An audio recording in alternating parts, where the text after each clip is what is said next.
Jæja, ágætu ráðstefnu og málþingsgestir. Eydís heiti ég og forstjóri Náttúrufræðistofnunar. Ég ætla að bjóða ykkur velkomin, bæði þeir sem hér eru nær en líka þeir sem eru fjær vegna þess að þessum fundi líka strengt og ég veit talsvert af fólki sem er einhvers staðar víða veröld væntanlega að hlusta á okkur. En það svona smá lúxusvandamál að það sé komið inn skrifborðsstólar, en það er efni fundarins mjög áhugavert. Og það náttúrulega með gleði sem að ég ávarpa ykkur í dag á þessu málþingi skráningu örnefna og fugla á eyjum Breiðafjarðar.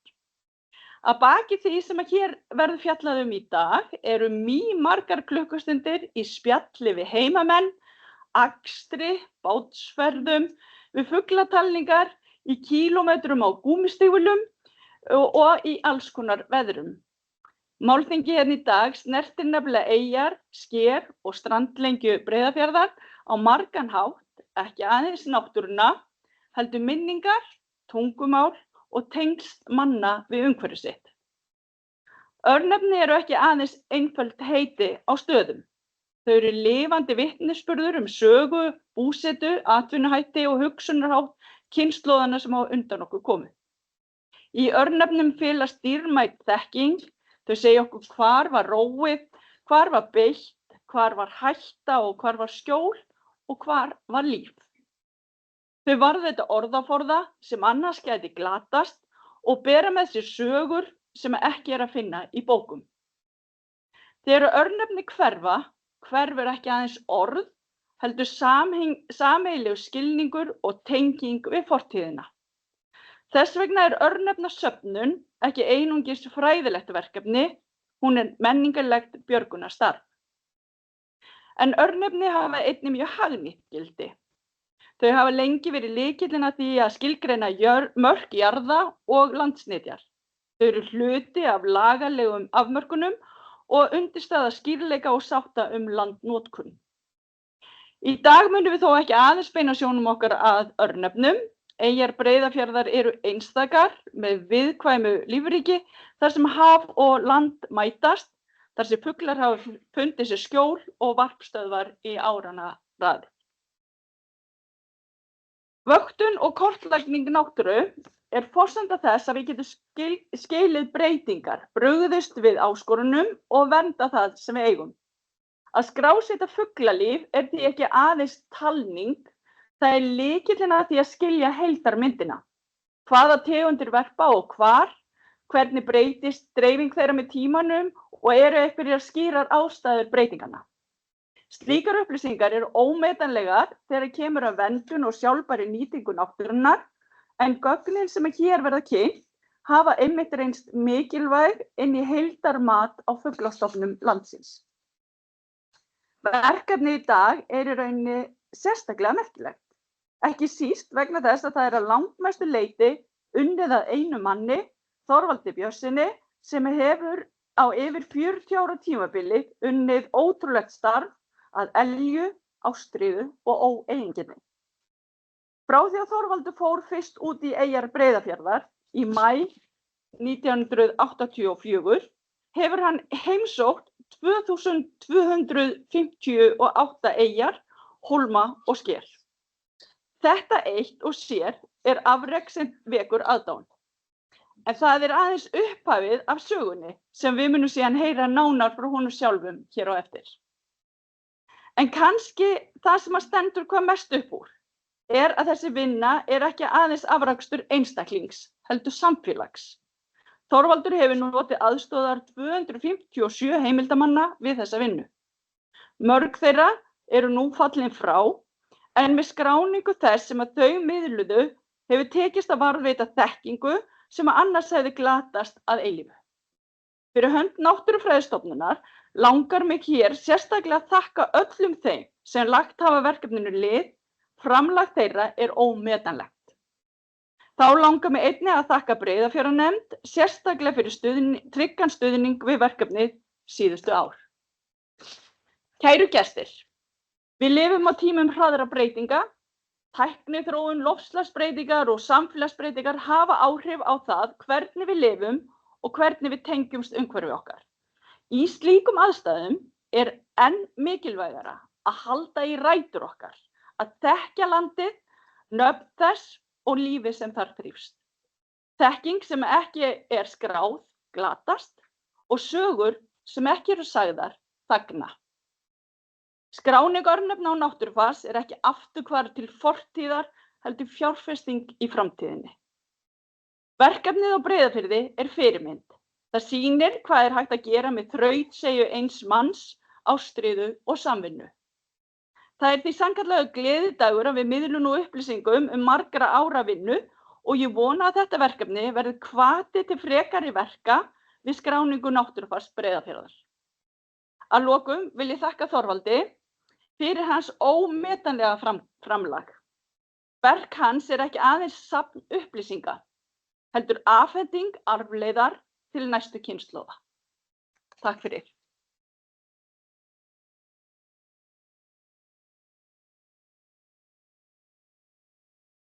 Takk Eydís.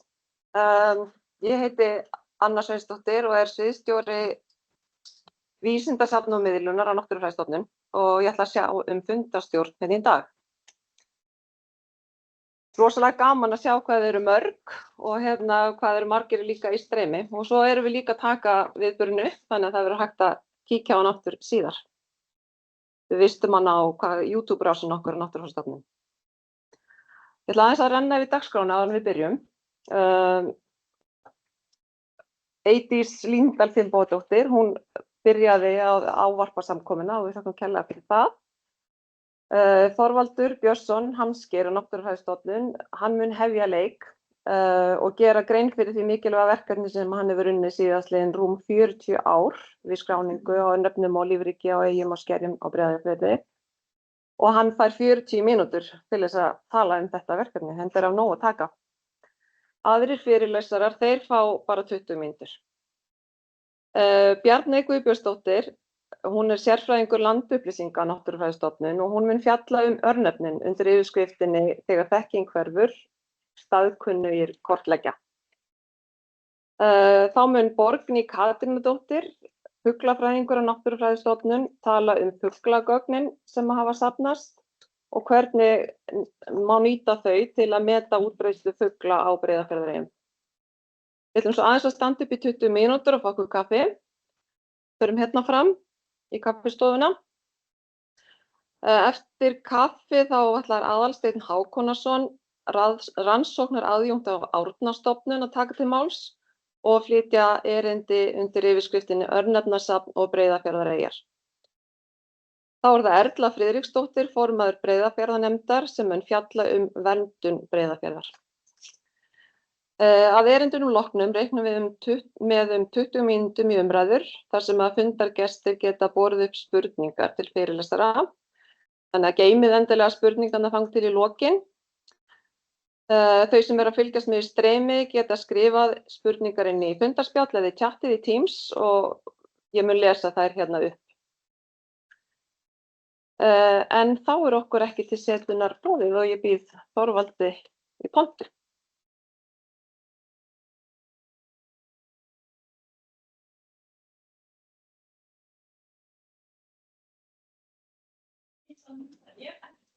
Ég veit þetta, þannig að við þurfum bara að fara út yfir höfnunum held ég ef það verður of heitt. Þetta virkar svo náttúrulega ekki núna, Gerta, fyrir okkur. Þetta alltaf ekki tala bara alveg út frá þessu. Nei. Og við ekki bara opna. Ég bara þakka öllum fyrir komuna, nota tækifærið. Og ég sé það verður nú eitthvað tvítekningar því að ég með svona tölur svona svipað og Eydís var að segja frá og það góðvísar aldrei var kveð, þannig að við sko bara hamra á þessum tölum. Það segja fjölda eyja og allt það sem á eftir kemur. En ykkur þekkja kannski, mér þetta með falleg mynd sem ég fekk frá Ásta á Deildará, heitinni segir maður núna. Margt af þessu fólki sem ég kynst og það margir hér inni sem hafa hjálpað mér með þessu örnefni í gegnum tíðina, fylgt með mig og annað. En þetta svona eiginlega þversnið af því sem að ég kannski lenti í við örnefnasöfnunum. Það taki bara smávegis tala þetta því að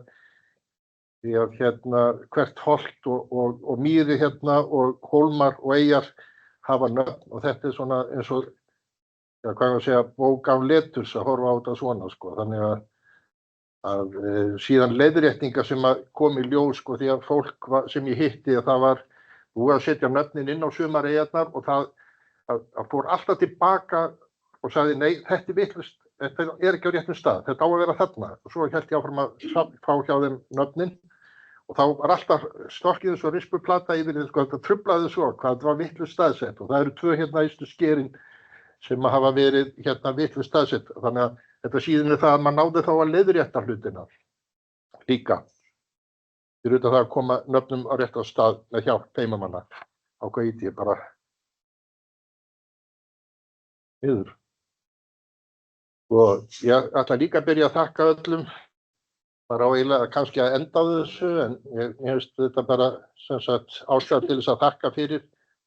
Þetta hefði aldrei orðið að veruleika nema með hjálp heimamanna. Sem sagt og þeim tíma sem ég fékk hjá Náttúruhagstofnun til þess að vinna í þessu, sko. Þannig að ég hef aldrei getað klárað þetta nema að mér var leyft að vinna við þetta áfram, sko. Núna fór mjög mikil tími í restina að klára þetta.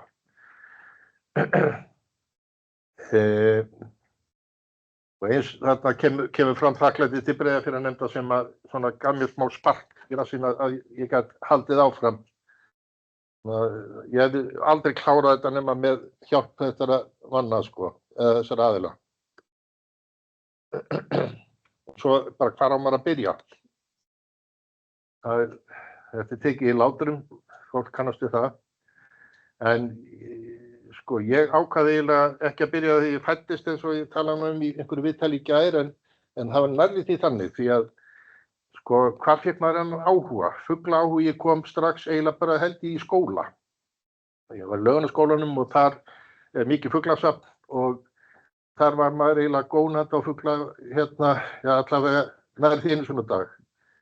En þegar maður að læra og reyna að læra þekkja tegundir og þá safnar maður upp lista eins og sumir gera og ákveðnar tegundir og það truflaði mig þarna svolítið að það eru 3 skarfategundir verpandi í Breiðafirði. Þetta hafði ég eftir svona einhverjum heimildum en gat aldrei fundið 3. tegundina nákvæmlega hjá vísindamönnum. Þannig að kom svo að því seinna að þetta var brúnskarfur, það eru bara geldfuglar, fílaskarfs og toppskarfs.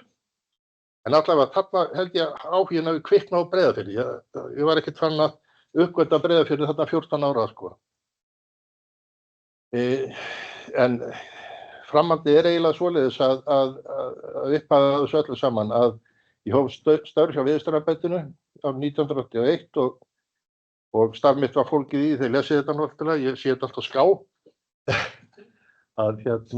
Það var til þess að ég var beðinn ég sá hjálpaði til við minka og refaleitir, hjálpaði veiðimönnum að veiða þessi dýr sem að voru að valda svona tjóni.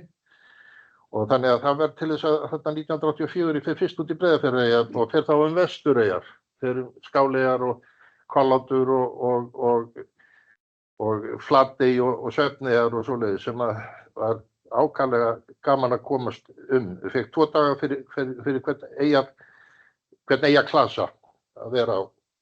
Þannig að þetta fyrstu ferðirnar og þarna skrifaði maður og allt niður sem að maður komst yfir og seinna meir náði tali af mönnum til þess að gera þetta svona þéttara og ég gat aldrei fundið alla fuglategundir í þessum eyjum sem ég fór sko. Ég kannski fór í apríl til þess að ná minkum í apríl.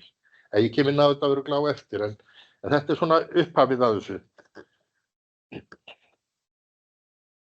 Og þetta svona tjónið sem að menn urðu varið við og verða mjög fúlir því að þarna getur dúnnin eyðilagst. Þetta eftir máf eða máva sem að éta eggin bara í æðarhreiðrunum í dúninum og hann leggur eggjagullið út í dúnin og þá þetta ósölu ekki vara sem hægt að selja, þetta er auðvitað að ná eggjunum úr dúninum.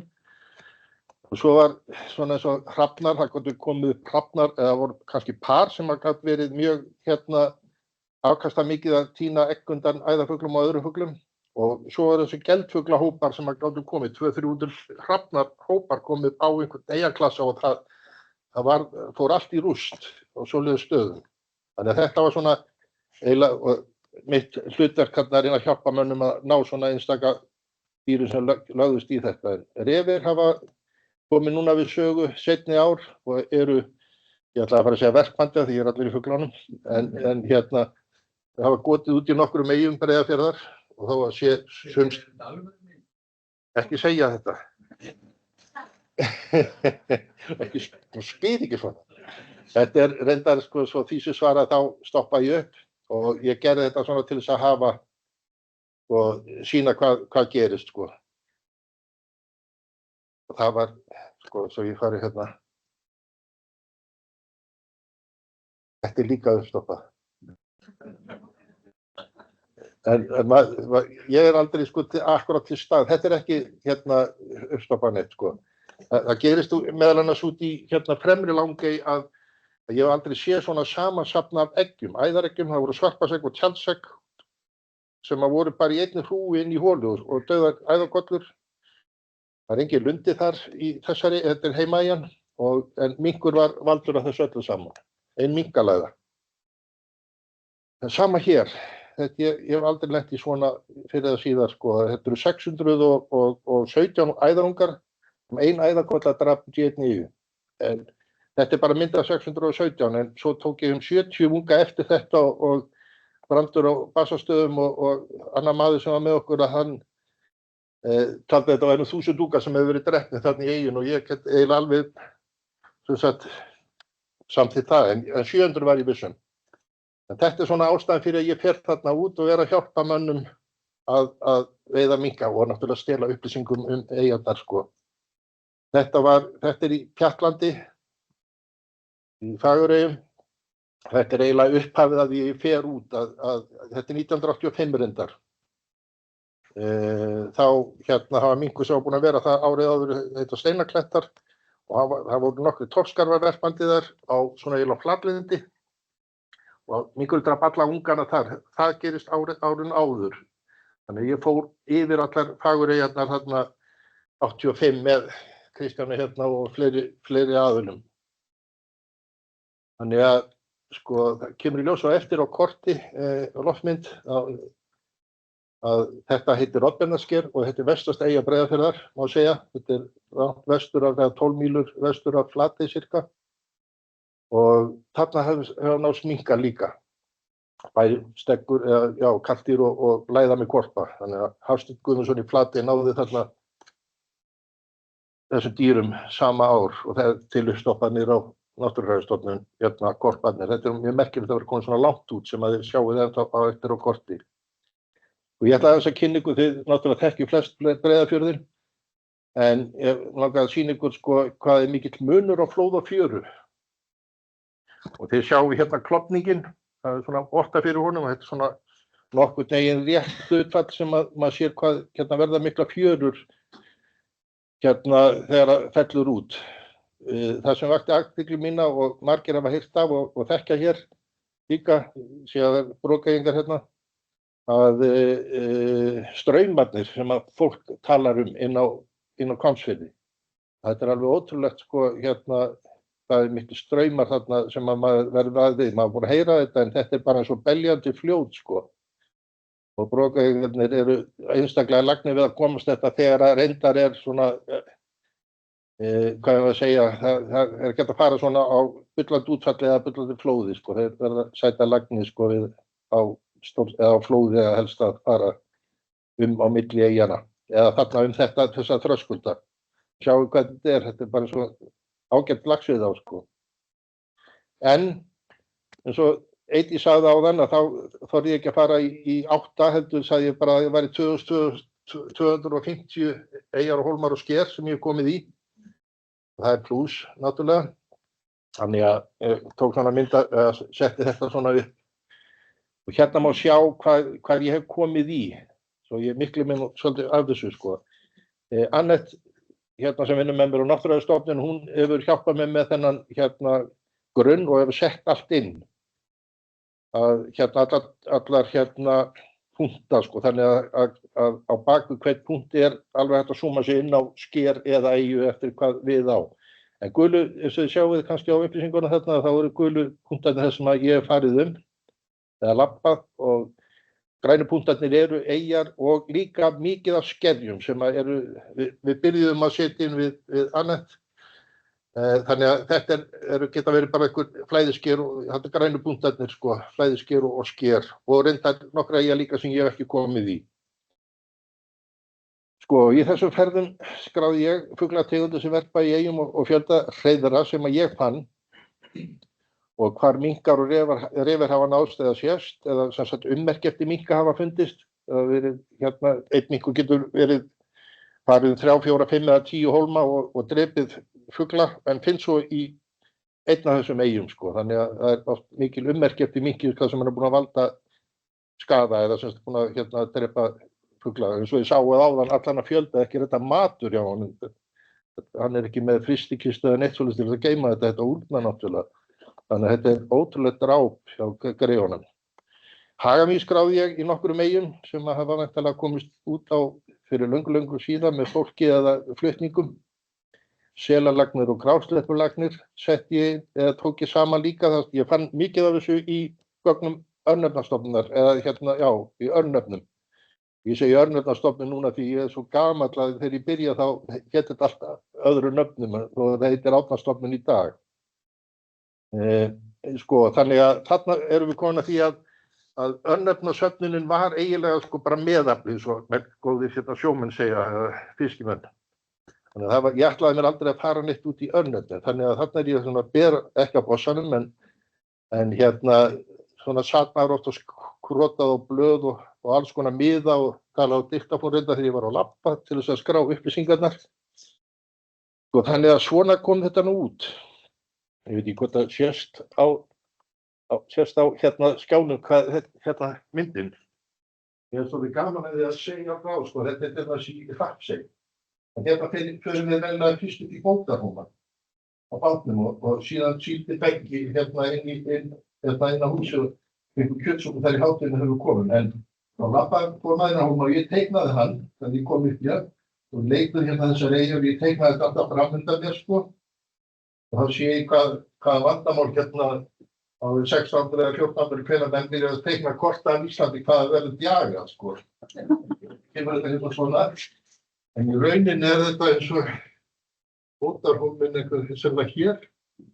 Þannig að það var öxlið, það rétt spátsýkingar á milli, sko. Þetta eiginlega, það var svona gaman eftir á að sjá þetta. Ég var í löngu búinn að henda þessu kortum, nema mér var hérna, það var Ingibjörg hérna eins sem að vinna með okkur að hún sagði mér rétt, hún vildi fá allar þessar myndir. En ég henti alveg hellingar og maður marga höldupoka af alls konar miðum þegar ég labbaði þarna og krotaði.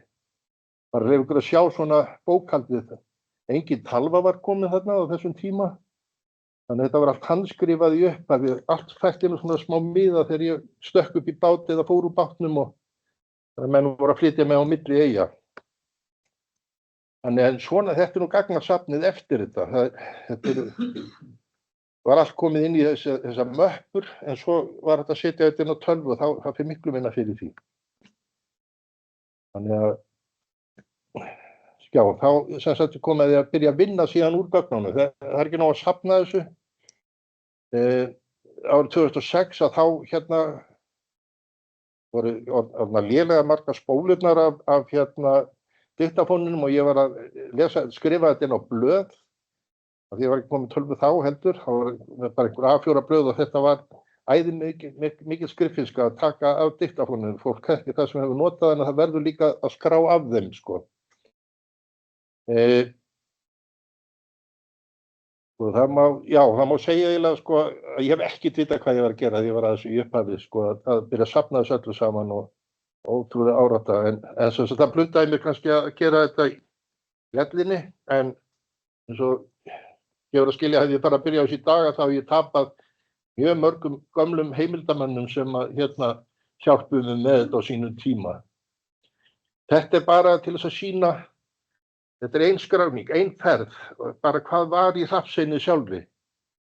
Og þetta, já, kannski, sko, þetta árið 1991 og svo ég með árið 1992 og ég með mörg blöð bara Þannig að þetta alveg ótrúlegu fjöldi sem skráð, af því að það skrágerður hverja einustu eyju svona. Þannig að þess vegna fyllir þetta út í allar þessar möppur sem sáuð áðan. Það sem sagt, það sem ég komist næst að það 54 fuglategundir sem var verkt í Breiðafjarðareyjum. Og eitt af því sem ég tók svolítið saman, það var lundinn og hann hefur sem sagt verkt í 1043 eyjum samkvæmt því sem ég var við og fekk heimildir og í dag eru sem sagt lundaverk minkur búin að eyða lundanum úr 325 þeirra eyja sko. Þannig að það alveg lundalausar og þetta svona dæmi að það sérstaklega eins og við Fremri Langi að þegar ég fer þar 1987-88 að þá eru 30 og ég man ekki töluna 30 eitthvað hólmar sem eru með lundahólum og það eru sem sagt 13 eyjar eða hólmar sem eru með lundumverpandi í þegar ég kem 87-88 og svo 2009 þá sagði Eggert mér að lundum sem minkur væri búin að drepa endanlega út sko því að þegar ég þarna 2 ár í röð 87 og 88 þá náum við lundum eða minkum í hólmum og fullt af döðu lundum þannig að við stóðum hann að verki og þetta þekkir Jón örugglega líka með rifgirðingar að heimildir gamlar frá 1900 til 1930 kofnatekju í rifgirðingum að það voru æðimargar eyjar þá sem voru með lunda en það eru held ég 2 í dag sem eru með einhvern lunda í verpandi.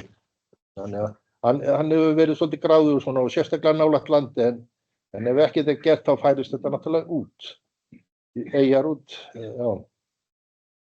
Þannig að sem sagt, ég tala náttúrulega langt út fyrir þetta sem ég ætla að reyna að halda strikinu sko en ég þarf að kjafta svo mikið. Árið 2013 sem sagt þá ég fann að taka þetta saman og sumir heimildamanna eru bara með örnefna lýsingu fyrir framan sig sem eiga sína jörð og veifa henni og það örnefnastofnun stendur á því þannig ég hringdi niður á örnefnastofnun og talaði það við góðan mann sem var yfir stofnuninni þá og sagði hann hvað ég var að gera og hann bað mig að koma og ég kom með 1-2 möppu til að sýna honum svona og hann vildi halda fund sem sagt og þar kom Jónína Hafsteinsdóttir meðal annars ein af þeim sem hefur safnað örnefnum víða á landinu kannski en ég var mjög áberandi í örnefnalýsingum Breiðafjarðar hvað hún kom mikið að í söfnuninni sko og fleiri aðalar náttúrulega þannig að það var bara skemmt að segja að það voru mjög góða móttökur. Ég fékk þetta sem sagt bara öll örnefni á minniskupp.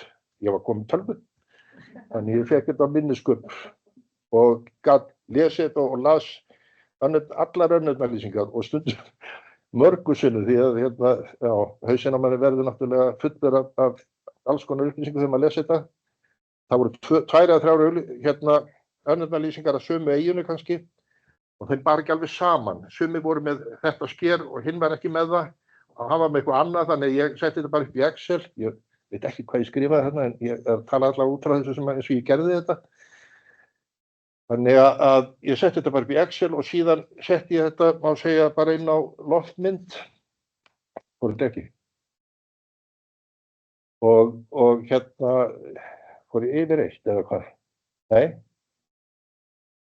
Þannig að síðan setti ég þetta bara inn á svona loftmynd eða teikningar og fór til fólks. Fólk áttaði sig misjafnlega mikið á loftmyndum.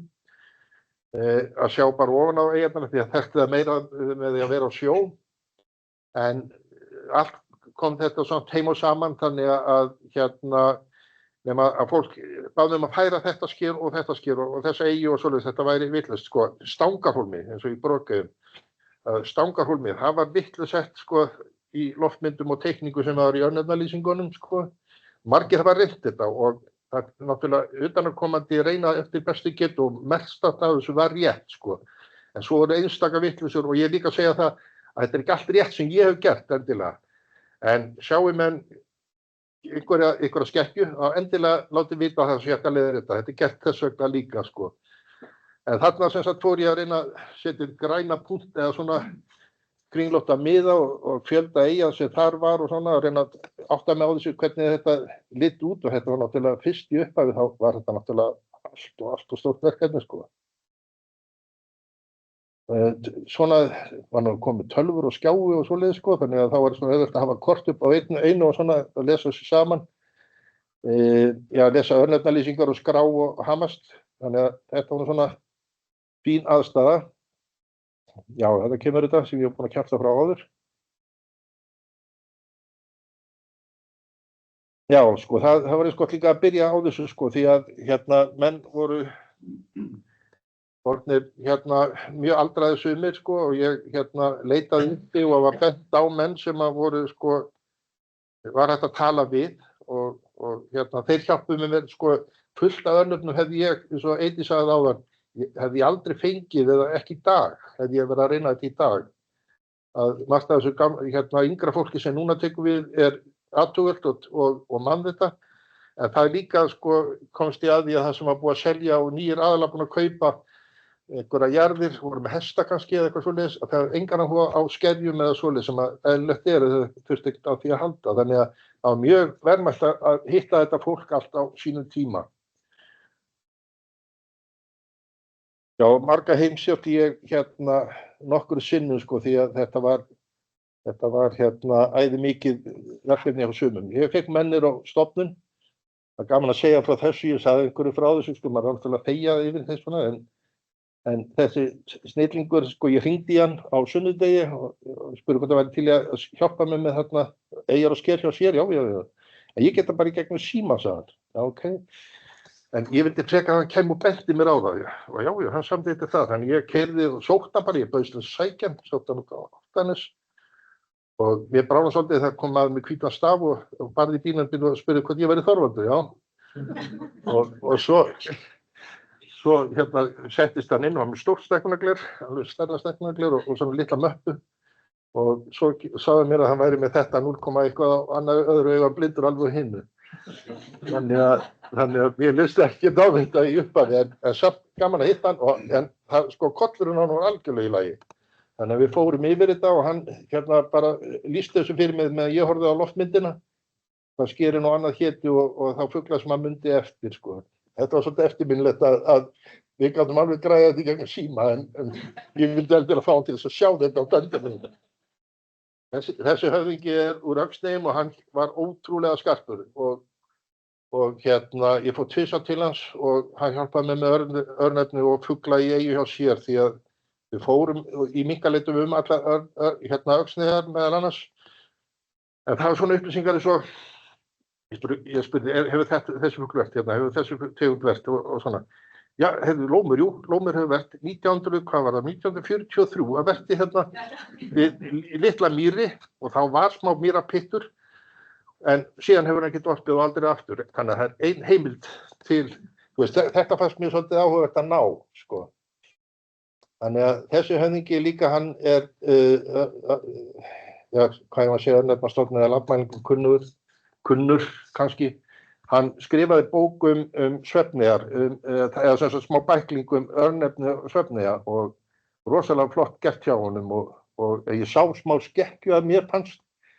En ég leiði þetta ekki sjálfur, setti mig í samband við hann og spurði hann og hann sagði, já, hvernig gat þetta farið fram hjá mér? Og svo var ég að spyrja hann ákveðin skerjarana sem liggur í áttina að Bjarneyjum og hann sagði bara, ég veit ekki til það, en hann vissi allt í landi, þannig að svona er þetta að vinna þetta saman. Þannig að ég átti mynd af honum og náttúrulega mörgum fleirum, þannig að ég setti þetta svona inn, sko. Síðan hitti ég menn náttúrulega út í eyjum og þá er bent í allar áttir náttúrulega. Og þetta er tekið í Akureyjum á Gilsfirði. Og þannig að maður heimsótti þá líka til þess að fá upplýsingar og fugla og annað, sko. Og hitti á svo í bænu líka, sko. Og þarna þessa benda líka. Svo er þetta, sko. Þarna eru við í Rúffey. Já, einn er þarna inni, sko. Já, ég segi ykkur á eftir.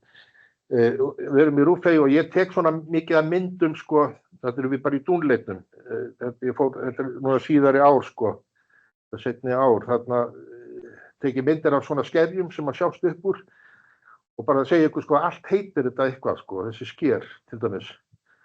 Og þannig að svona lítur þetta út, sko, að Rúfey, allar eyjar og hólmar sem fuglar verpa í, hvort sem það eru bara einn fyrsta í einu skeri, þá fær það númer.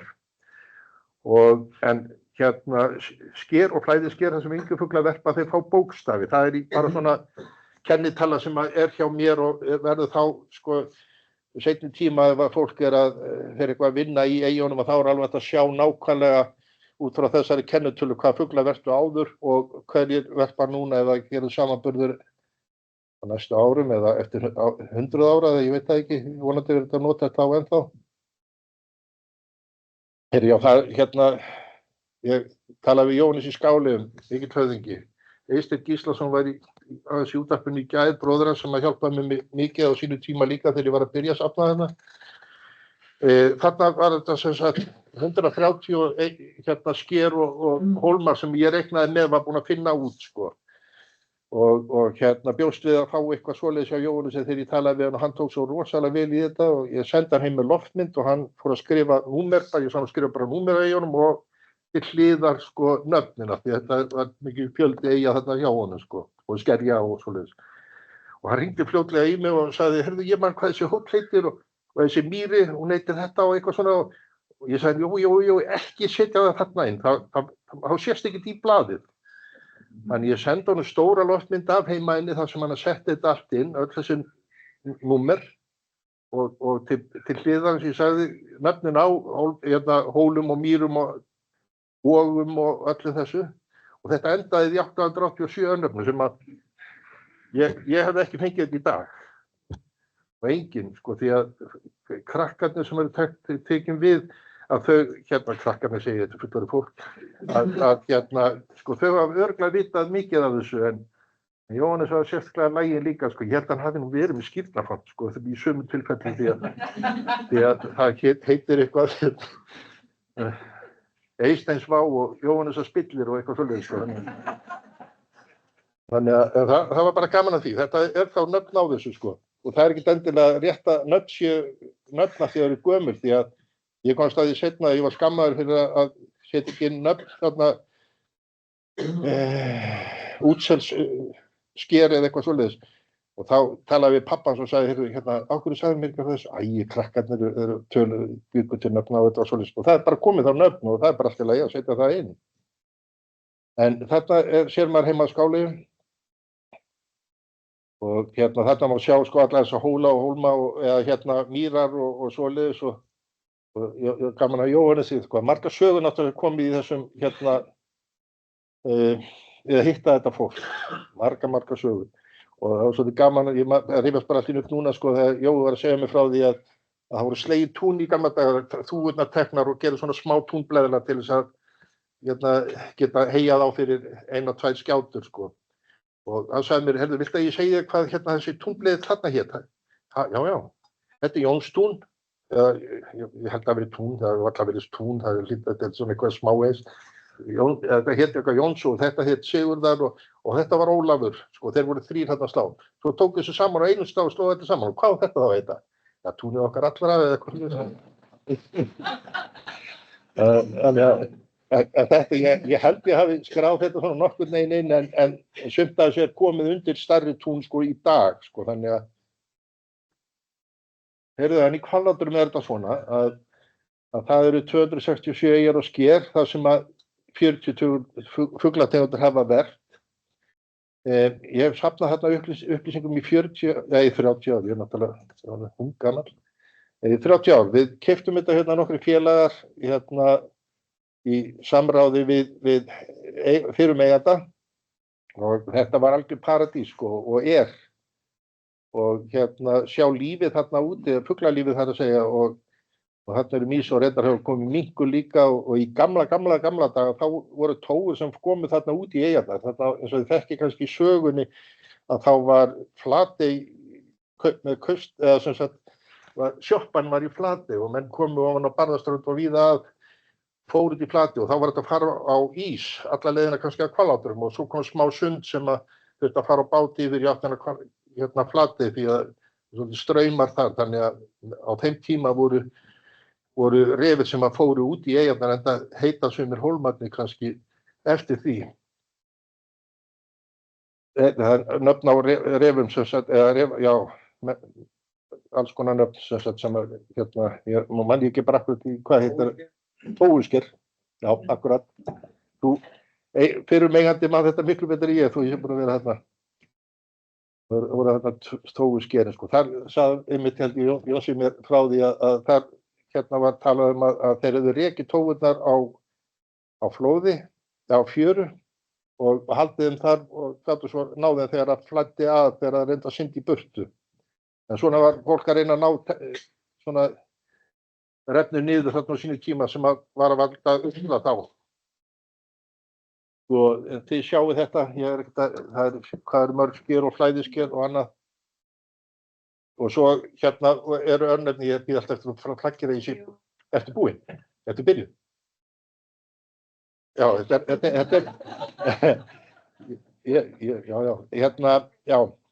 er líka að vera búið, sko. Hérna sjáum við Hvallátur og eins og ég segi 267 eyjar og hólmar sem að fuglar verpa í og þá getur maður farið eins og einhver stöng. Það er þessi. Það er kóragröf og hérna, ekki? Já. Hérna fór maður út í þetta sker, sko sem maður myndi kalla sker, en þarna var ein teista, fannúmer, fuglverpandi í. Og svo, ég veit ekki hvort þið heyrðuð, sko, Eysteinn talaði í útvarpinu í gær, sko, hann sagði reyndar óvart inn á Breiðasundi, en það er sker hér sem heitir Sóttasker. Og það er talað að Eysteinn, ég veit það ekki, Eysteinn nefndi það að það var í Stóra Bóla, Árni hér prestur sem þarna var. Og hann nefndi Stóru Bóli, ég heyrði Svartadauða. En það var allavega einhvern blátt ský sem kom úr landi og hann setti þetta þarna niður í skerið og síðan þetta náði aldrei út í eyjar. Og talaði að það fugl færi upp og svona eru svona skemmtilegar svona sögusagnir. Fugl sem settist á skerið datt niður dauður. Og þá fór ég að hugsa, og við sem voru þarna upp á skerinu, sko, kom fyrir nokkuð skipti, sko. Þannig en allt hefur þetta nöfn, eins og ég segi. Þetta er bara heimaeyjan hérna. Og þetta er, sko, flestir hestakallar hafa 2-3 reiðar, en þarna er svolítið meira bátum, en þetta er bara bátaflotinn í Látrum. Já, svo er þetta bara þetta í lokin að þetta eru 200, eins og Eydís sagði áðan, þarna lesið þetta bara. Að þetta á að gera þetta 5313 eyjar og sker sem að nöfn eru á, sem að ég hef komist yfir, sko, en þetta er lifandi gögn, bæði með varandi fugla og nöfn, og ég heyrði bara áðan að það eru 9 fuglar í eyju sem ég hef komið í fyrir mörgum árum, það eru komin 50 fílar verpandi. Þá skráði þetta leiðið kem heim. En þetta er aðeins bara sem sagt svona myndað sama áðan að þetta eru örnefnin sem að við erum búin að setja inn hjá Náttúrufræðistofnun og í samvinnu við Landmælingar. Bjarni hefur hjálpað mér þar að þar erum við að gera öll skergir sem við erum ekki sett inn því að það er fjöldinarlega skerri hér sem við setjum inn hjá Landmælingum og hérna út af Snæfellsnesi út af Malarrifi. Þannig að þá eftir að setja það inn, það kemur ekkert endilega inn á Náttúrufræðistofnun grunnina því að við erum fyrst og fremst að hugsa fuglana þar. Já, þetta ég fekk nú fljótlega þegar einhver komst að því að ég væri að atast í þessu, sko. Hvort ég ætlaði virkilega að eyðileggja þetta að vera með talningu á öllum eyjum Breiðafjarðar. Og sko það væri, já þetta þrennt sem að væri óteljandi og við sáum að örmænta ekki þetta, ég væri bara þessi talað 3310 eyja eða nöfn á eyjum og hólmum sem að fuglar verpa En það ekki stingandi strá og sumið og það svona, verður alltaf erfitt að ákveða eða sem sagt segja til hvað eyja og hvað hólmi og hvað sker og annað sko. Eða aðalega hvað hólmi eða sker. Og það eru 2, 3 eða 4 strá sem eru á viðkomandi staði og hvernig á að meta það. Þannig að það bara takk fyrir mig og þetta bara kæra þakkir.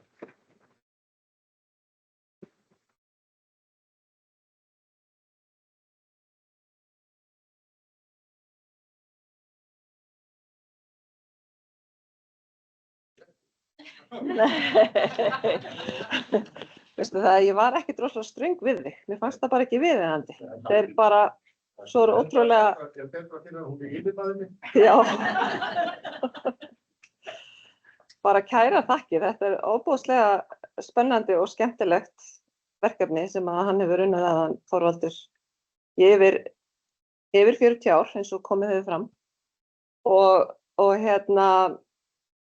af því að hann búinn að vera svona lengi og þá talar hann ennþá um Náttúrufræðistofnun og Landmælingar Íslands en við erum náttúrulega orðin ein stofnun núna sem heitir bara Náttúrufræðistofnun. Ég ætla að segja að ég var að geta síðan þetta síðustan sko. Einmitt.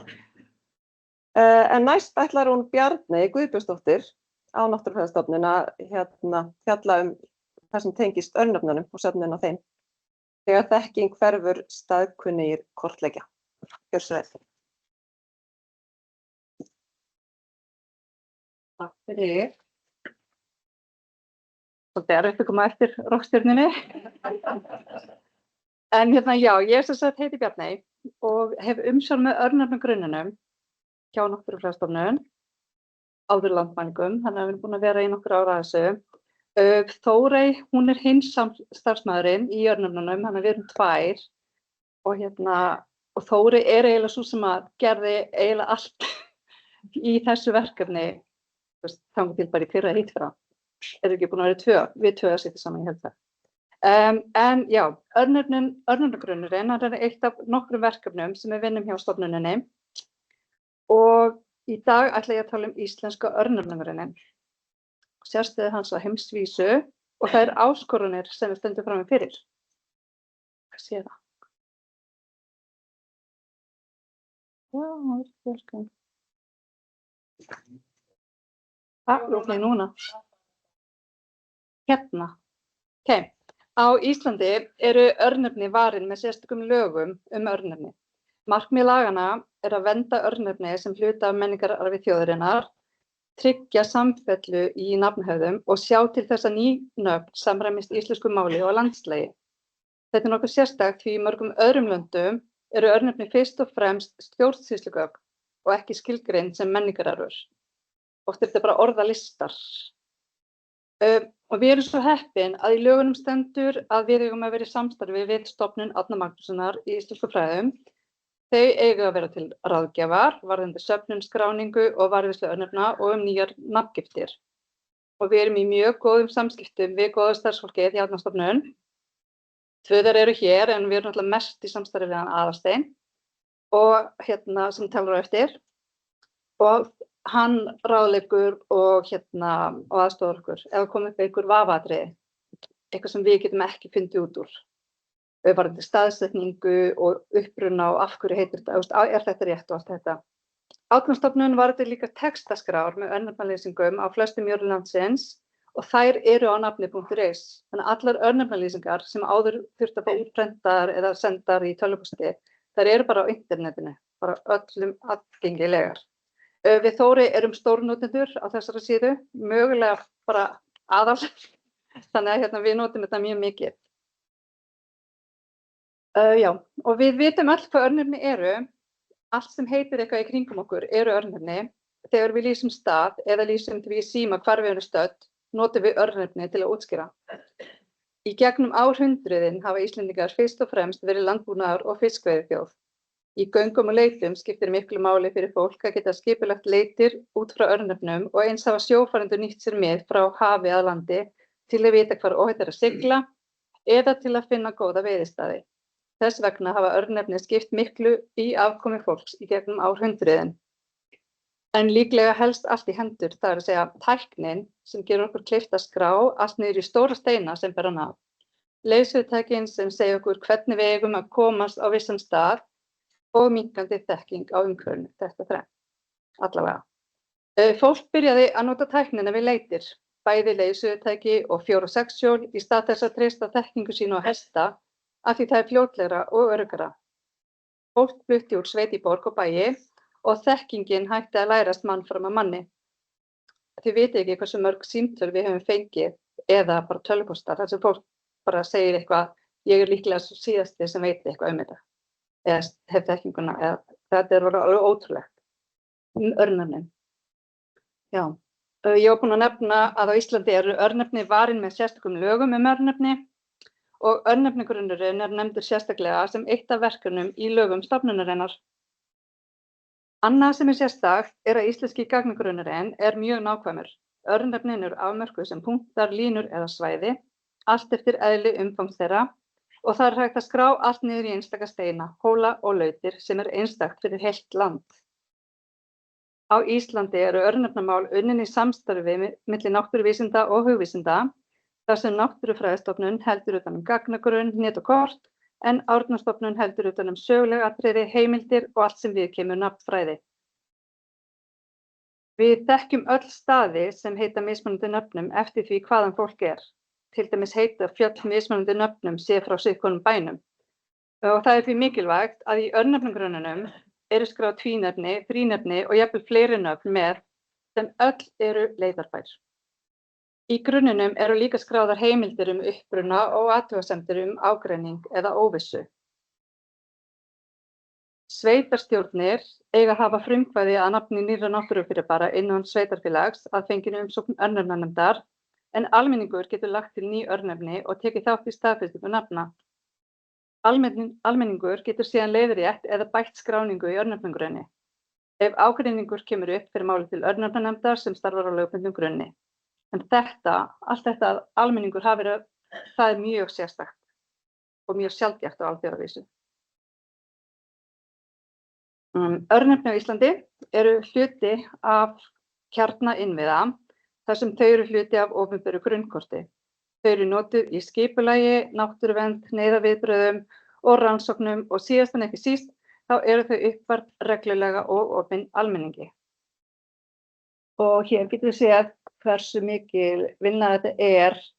Það eru núna í grunnunum 196.500 örnefni fyrir utan alla mannvirkjapunktana og það koma 10 til 13.000 nýskráningar árlega, svona meðaltali.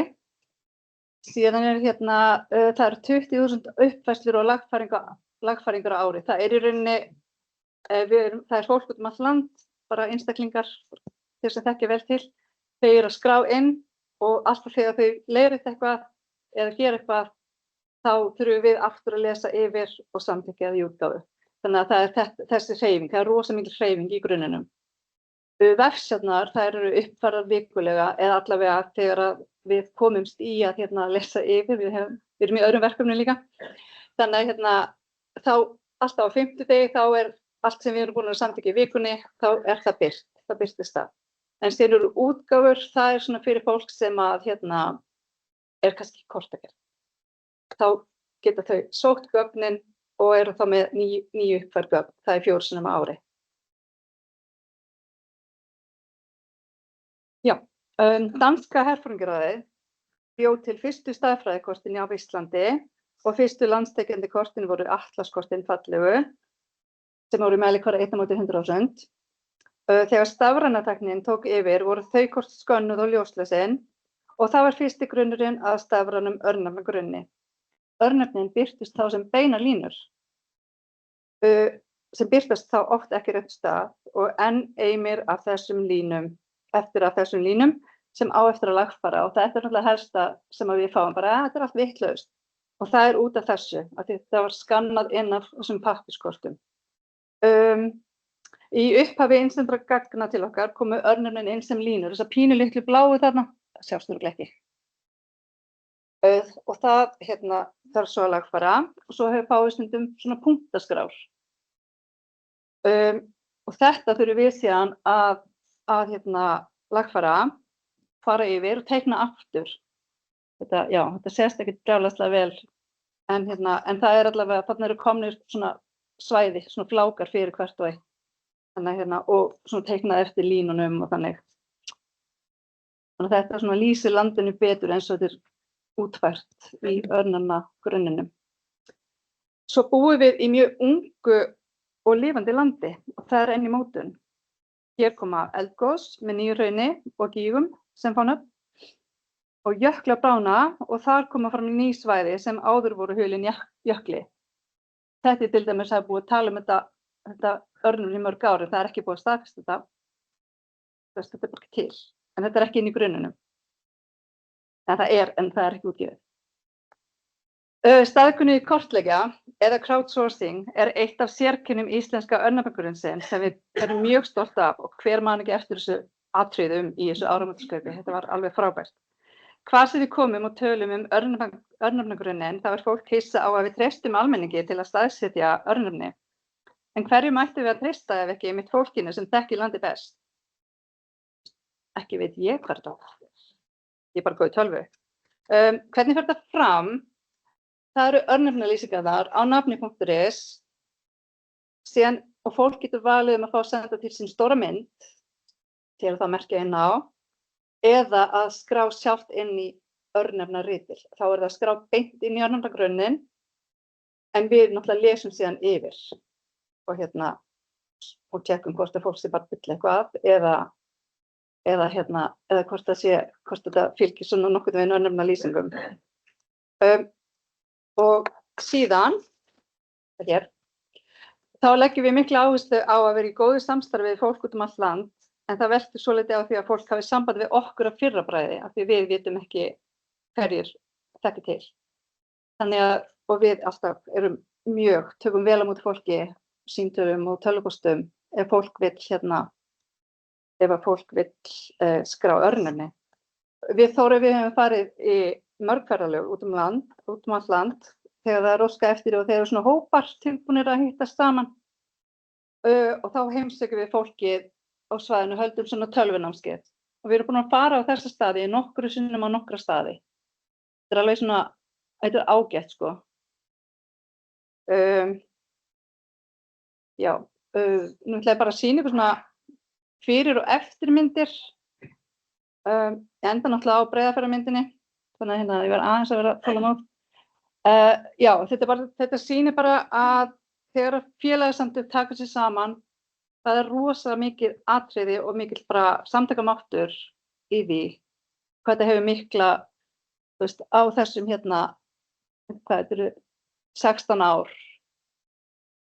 Þetta var félag eldri borgara í Borgarfjarðardölum, þau sóttu styrk og sem keypti þjónustu landfræðings sem var svo að skrá fyrir þau, var bara í tölvu og það var alltaf einhver sem þekkti til sem satt hjá þeim og var að benda á skrá.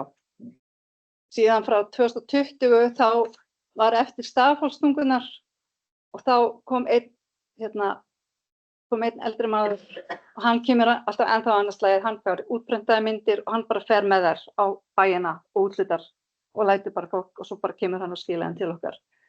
Þannig að þetta svona fyrsta svona stóra verkefnið. Síðan einmitt Urðarbrunni menningafélag, það líka svona styrktar, eða svona ef þetta menningafélag, það eru 2 aðilar sem fá svona bensínstyrk. Og þeir einmitt fara að hitta og þetta bara alveg ótrúlegt. Og við erum alveg miklum samskiptum við þetta, Fljótsdalshérað, frekar nýtt verkefni. Og þetta var einmitt líka, þetta var félag eldri borgara þarna sem hafði samband, við fórum á Vopnafjörð í fyrra og þau eru einmitt komið mjög mikið, við settum það ekki með, en það er alveg rosa mikill gangur hjá þeim núna. Svo Breiðafjörðurinn, þetta reyndar allt svona línur, það sem sagt á fyrstu myndinni, það er ekki búið, en þarna svona á landi í Dalasýslunni, það er eiginlega hans Bjarni Ásgeirsson, hann frá Ásgarði, hann hefur mest verið að sjá það verkefni og svo hefur hann Þorvaldur verið út á sjó, eða eitthvað að svamla þarna.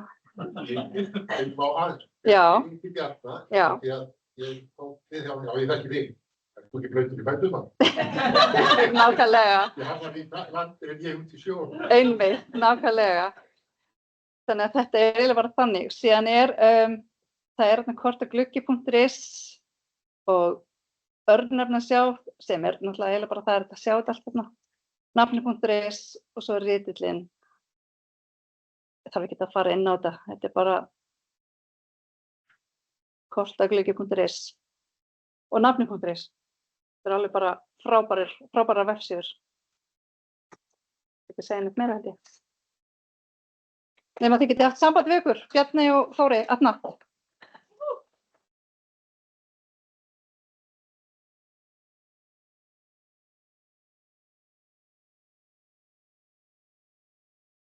Kæra þakkir, Bjarni. Þannig að þið sjáið það eru mörg tækifæri að leggja þessu lið, söfnun örnefna á Íslandi.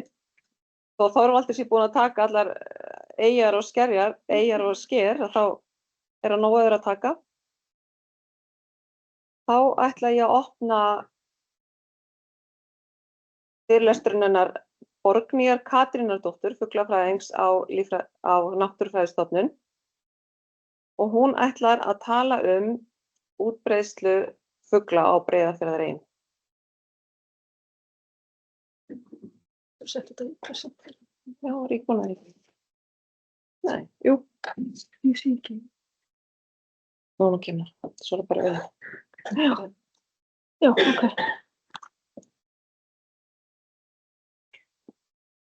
Heyrðu, já, ég heiti sem sagt Borgný og var beðin að tala eins þann hluta gagnasafns Þorvaldar sem snýr að fuglum. En ég vil taka fram að úrvinnslan enn mjög skammt á veg komin og hér í því aðeins að ræða stutt yfirlit þar sem ég mun taka saman helstu tölur og taka nokkur dæmi tegundir sem verp í eyjunum. Ég tek samt fram ef það eitthvað misræmi milli þess sem ég segi og það sem Þorvaldur sagði, þá það rétt það sem Þorvaldur sagði.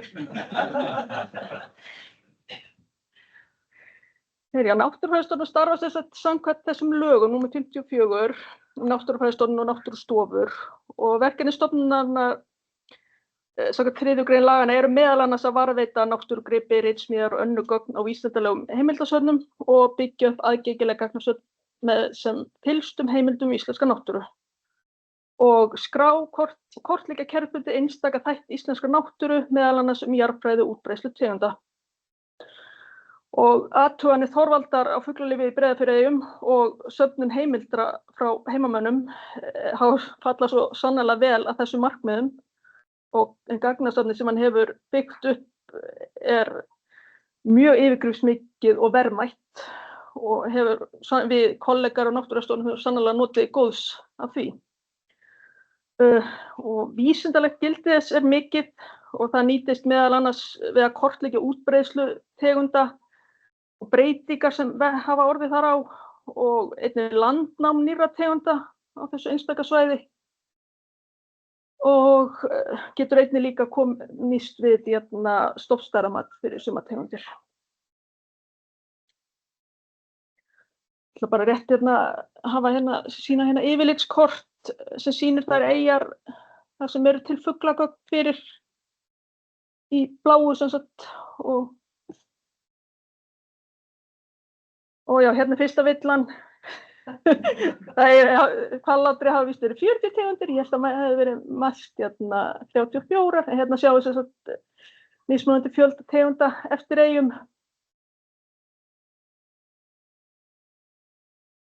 Já, samtals hafa sem sagt verið skráðar 54. Samtals þessi fjöldi tegunda í Breiðafjarði en ekki allir á einu eyju. Þarna varðandi þessar 34? Já. Já. Ef við skoðum það seinna. En já, sem... Getur verið þetta síðu, ég var með 40, já. En þá ég að skrá Já, ég skil, ok, þannig að það ertu kannski á, já, ok. Það væri kannski skóli sem hefur verið 2 ár. Já, fyrir svona eftir hvernig þú túlkar og hvað, já, þannig að þetta er ekki beinlínis vitlaust. Okay. En samtals hafa verið skráðar 54 tegundir varpfugla á 3.310 eyjum og skerjum í Breiðafirði og þar hefur Þorvaldur sjálfur heimsótt 2.258, skils mér. Í töflunni hér til hliðar má sjá fjölda eyja og skerja þar sem hver tegund hefur sést á varptíma. Og í flestum tilfellum er þar að ræða varp sem hefur verið staðfest. Það er að segja þar sem egg eða ungar hafa fundist, en í einhverjum tilfellum hafa varplegi fuglar eða pör sést. Breiðafjörðurinn hefur verið skilgreindur sem alþjóðlega mikilvægt fuglasvæði og er þar horft til þess hversu stóran hluta af stofni viðkomandi tegundar er að finna innan svæðisins. Og við þá vinnu, við mat á svæðinu var meðal annars notast við gögn frá Þorvaldi. Það er tegundir sem hafa ná alþjóðlegum fjölda viðmiðum á varptíma innan Breiðafjarðar eru sýndar henni feitletruðu í töflunni. En það er á eða yfir 1% stofnsins sem er að finna í Breiðafirði.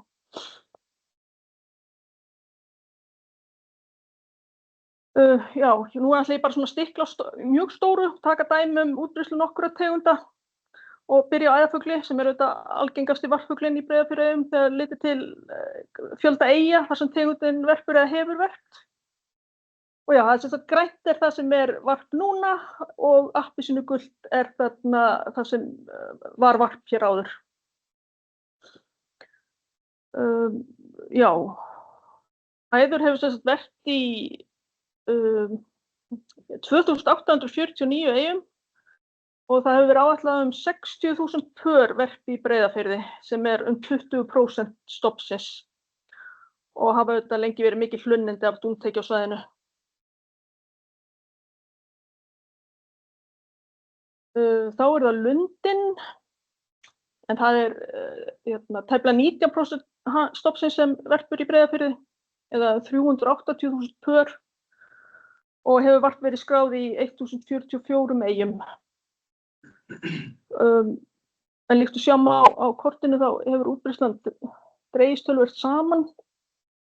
Við vitum auðvitað að sílaleysið upp úr 2005 hefur reynst honum mjög erfitt og hefur honum fækkað verulega á landsvísu og er núna tegund í bráðri hættu. En það er líka fróðlegt að skoða samanburð við þetta kort og þar sem minkur hefur náðst. Þannig að það er líklegt að það séu staðbundin áhrif á honum. Þannig að þegar við skoðum hérna þessar eyjar sem eru svona næst landi. Já, nei, það er ekki vant að hann hafi sérst þar en hann er ekki þar. Nei, það er bara ekki vita til að verpi þar.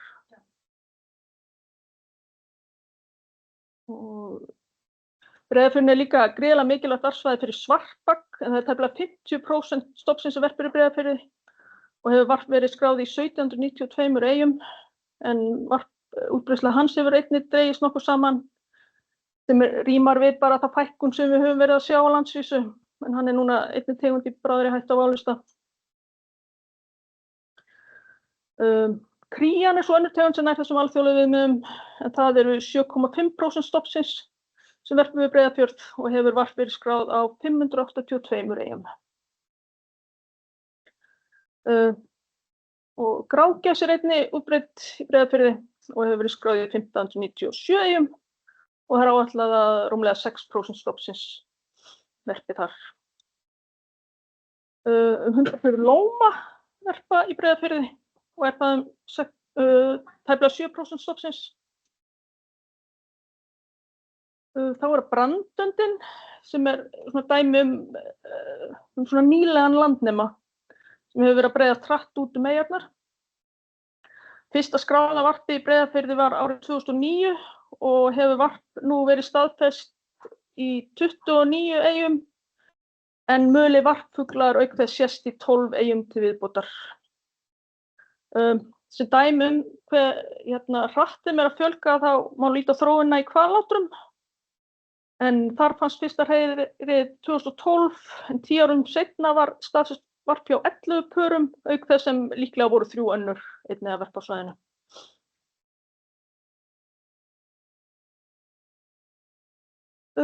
Hér sjáum við þær tegundir vaðfugla sem skráðar hafa verið í eyjunum. Það er að segja fyrir utan Þórshana, en við gefum hann ekki upp varpstað hans þar sem hann er mjög sjaldgæf tegund. Og þetta eru spói, heiðlóa, lóuþræll, jaðrakann, óðinshani, sandlóa, hrossagaukur, stelkur og tjaldur.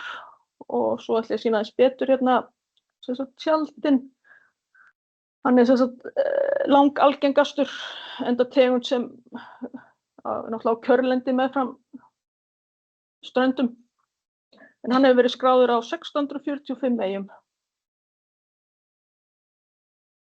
Jaðrakann er önnur svona áhugaverð tegund og virðist enn vera svona dreifast landið og er mjög nýlegur landnemi. Mjög nýlegur varpfugl í Breiðafjarðareyjum. Í Hvallátrum sást varplegt þar í fyrsta skipti árið 2012 og var varp staðfest árið eftir. Og síðan þá hefur jaðrakann verið skráður í 43 eyjum. Varp snjótittlings hefur verið skráð í 519 eyjum. Í Hvallátrum eru til mjög ítarleg gögn fjölda varpara, enda fór Þorvaldur þar árlega langt skeið. Áður voru víst jafnan 50 pör í eyjunum, en tegundin hefur nánast horfið úr Hvallátrum á síðar árum og árið 2021 sást einungis 1 par sem var á heimaeyjunni. Snjótittlingum hefur almennt verið að fækka á landinu undanfarna áratugi ef við horfum til niðurstaðna á árlegum vetrarfuglatalningum og er tegundin núna válistað sem í nokkurri hættu. Það er óljóst hvað veldur, en að mögulega tengist það að loftslagshlýnun þar sem snjótittlingur er svona arktísk tegund. Að lokum er hér kort sem sýnir aðrar andategundir, en því miður fór netið af niður á stofnun í morgun áður en ég náði að bæta með einhverjum myndum. En það eru algengastar af þeim eru hérna stokkönd, toppönd og rauðhöfðönd. Og ég ætla að láta þetta bara nægja, en næstu skref er að koma þessum gögnum á þannig form að við getum flutt þau yfir í gagnagrunna stofnunarinnar.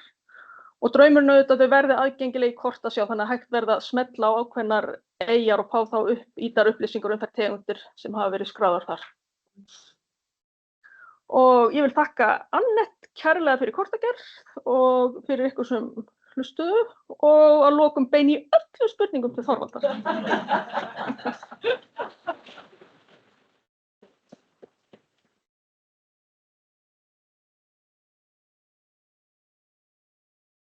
Það gengur bara svona ljómandi vel hjá okkur. Við erum svona nokkuð bara á tíma aðeins á undan áætlun. En það er komin tími til að standa upp og teygja aðeins úr sér og fá sér vatn og kaffi. Það er bara svona lítill kaffivél hérna inn á safninu og svo er eitthvað pínulítið bakkelsi líka sem að hægt er að gæða sér á. Við ætlum að vera komin hérna aftur, þá skulum ég ekki bara halda áfram. Hafa bara 20 mínútur, þannig að 5 mínútur yfir hálf vera komin hingað.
Jæja.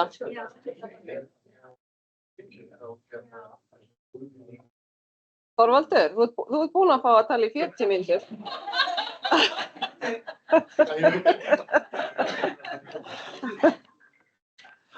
Heyrðu, þá bara, ég er búin að því. Bara vonandi gerði kaffisopinn ykkur gott og gott að teygja úr sér og opna út og svona. Við ætlum að halda áfram og núna ætlar Aðalsteinn Hákonarson, rannsóknaraðjúnkt Árnastofnun, að flytja erindi sem heitir Örnefnasafn og Breiðafjarðareyjar. Gjörðu svo vel, Aðalsteinn. Þakka þér fyrir.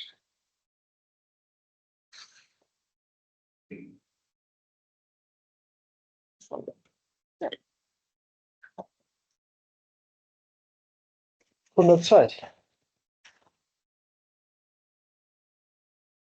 Það er heiður fyrir mig að vera hér sem fulltrúi Árnastofnunar, sem er arftaki Örnefnastofnunar, eins og Þorvaldur minntist á áðan. En þar er varðveitið íslenska örnefnasafn. Ég er málfræðingur að mennt og hef starfað hjá Árnastofnun í 8 ár, sinni þar ýmsum verkefnum, en einna þýðingamest er umsjón með örnefnasafninu. Og ég ætla að fá að nota tækifæri til að vekja athygli á því, sem betur fyrir að búa að minnast á það hérna áður. Safnið er ekki beinlínis víðfrægt, enda er það fyrst og fremst skjalasafn. Á dönsku væri talað um arkív eða samling, þetta er ekki múseum. Það er ekki neitt til sýnis í safninu. En að vísu, þó það sé ekki til sýnis í safninu, þá er hryggjarstykki safnsins, það er að segja örnefnaskránar, þær eru núna orðnar aðgengilegar á vefnum Nafnið, sem var opnaður í lok árs 2020. Nú ég ætla að víkja aftur að þessum síðar, en nú ætla ég að segja nokkur orð erindið. Ég sendi inn titilinn Örnefnasafn og Breiðafjarðareyjar, einfalt og lýsandi, en kannski ekki beinlínis krassandi. Í málfræðinni er vinsælt að smíða svona lokkandi titla á fyrirlestra og greinar, kannski til að breiða yfir þurrt innihaldið, og í þessum anda er þessi óformlegi titill, frá Frussælu til Freðinskeggja, Örnefnasöfnun og Breiðafjarðareyjar. Nú þarna fyrir ofan er svo nafni mitt, Aðalsteinn Hákonarson. Oft hefur fólk meiri áhuga því en því sem ég er að segja, og ég er gjarnan spurður, ertu skyldur hagyrðingnum? Og er átt við Hákon Aðalsteinsson heitinn frá Vaðbrekku Hrafnskelsdal. Að vísu heitir faðir minn Hákon Aðalsteinsson og í þeirri sögu eru einu persónulegu tengsl mín sem við Breiðafjörð, svo ég viti til. Langafi pabba, langafi minn, hann fæddist nefnilega hérna rétt hjá. Hann var yngri bróðir Kristjáns Þorgrímssonar, konsúls og leikara sem var frægur maður á sinni tíð. En Víglundur afi, hann flutti héðan 18 ára og kom sér reyndar eins langt burt og var að fara án þess að yfirgefa landið austur í Mjóafjörð og var þar alla tíð síðan. Lengi á Krossi, ystu jörð í Suðurbyggðinni. Þar fæddi Lilja dóttir Víglundar son árið 1921 og hann var skírður Aðalsteinn. Við nafngiftina kom tvennt til. Yfirsetu konan kallaði hnokkan Eðalsteininn sinn og svo var Þorsteinn algengt nafn í ættinni og Aðalsteinn var tilbrigði við það. Þannig að það eru engin tengsl við alla Aðalsteinana og Hákonana frá Vaðbrekku. Jæja, hafið þið fyrr lent í álíka út úr dúr? Ég var sem sagt að kynna erindi. Það verður í 2 þáttum. Fyrst ætla ég að segja nokkur orðum Örnefnasafn Árnastofnunar og síðan nokkur orðum Helga Jónsson grasafræðing og örnefnaskrá sem hann lét eftir sig. Nú eins og fyrr segir er Örnefnasafnið skjalasafn. Síðan vefurinn nafnið.is var opnaður hefur verið hægt að skoða þar megin þorra örnefnaskráa safnsins. Einnig er hægt að leita eftir örnefnum og finna þannig örnefnaskrár þar sem tiltekið nafn kemur fyrir. Nauðsynlegt er að viðurkenna að leitavélin er ófullkomin, hún finnur alls ekki öll örnefni í skránum, en þrátt fyrir það má fullyrða að leitarvélin hafi auðvelda rannsóknir til muna. Á vefnum er einnig nokkuð af uppdráttum og loftmyndum með örnefnum, en talsvert meira af slíku efni liggur í örnefnasafni og bíður stafrænar myndunar. Og einnig þar mörg þúsund handrit sem ekki hafa verið mynduð. Hér eru sýndar niðurstöður leitar að nafninu Frussælu, en það kemur fyrir í einni skrá. Skerið Frussæla suður af Oddbjarnarskeri, sem má sjá á þessu korti frá danska herforingjaráðinu, en hér hefur nafnmyndin verið afbökuð í Frúsælu. Nú, örnefnaskránar, sem eins og ég sagði áðan, eru hryggjastykki í safninu, þær eru margbreytilegar.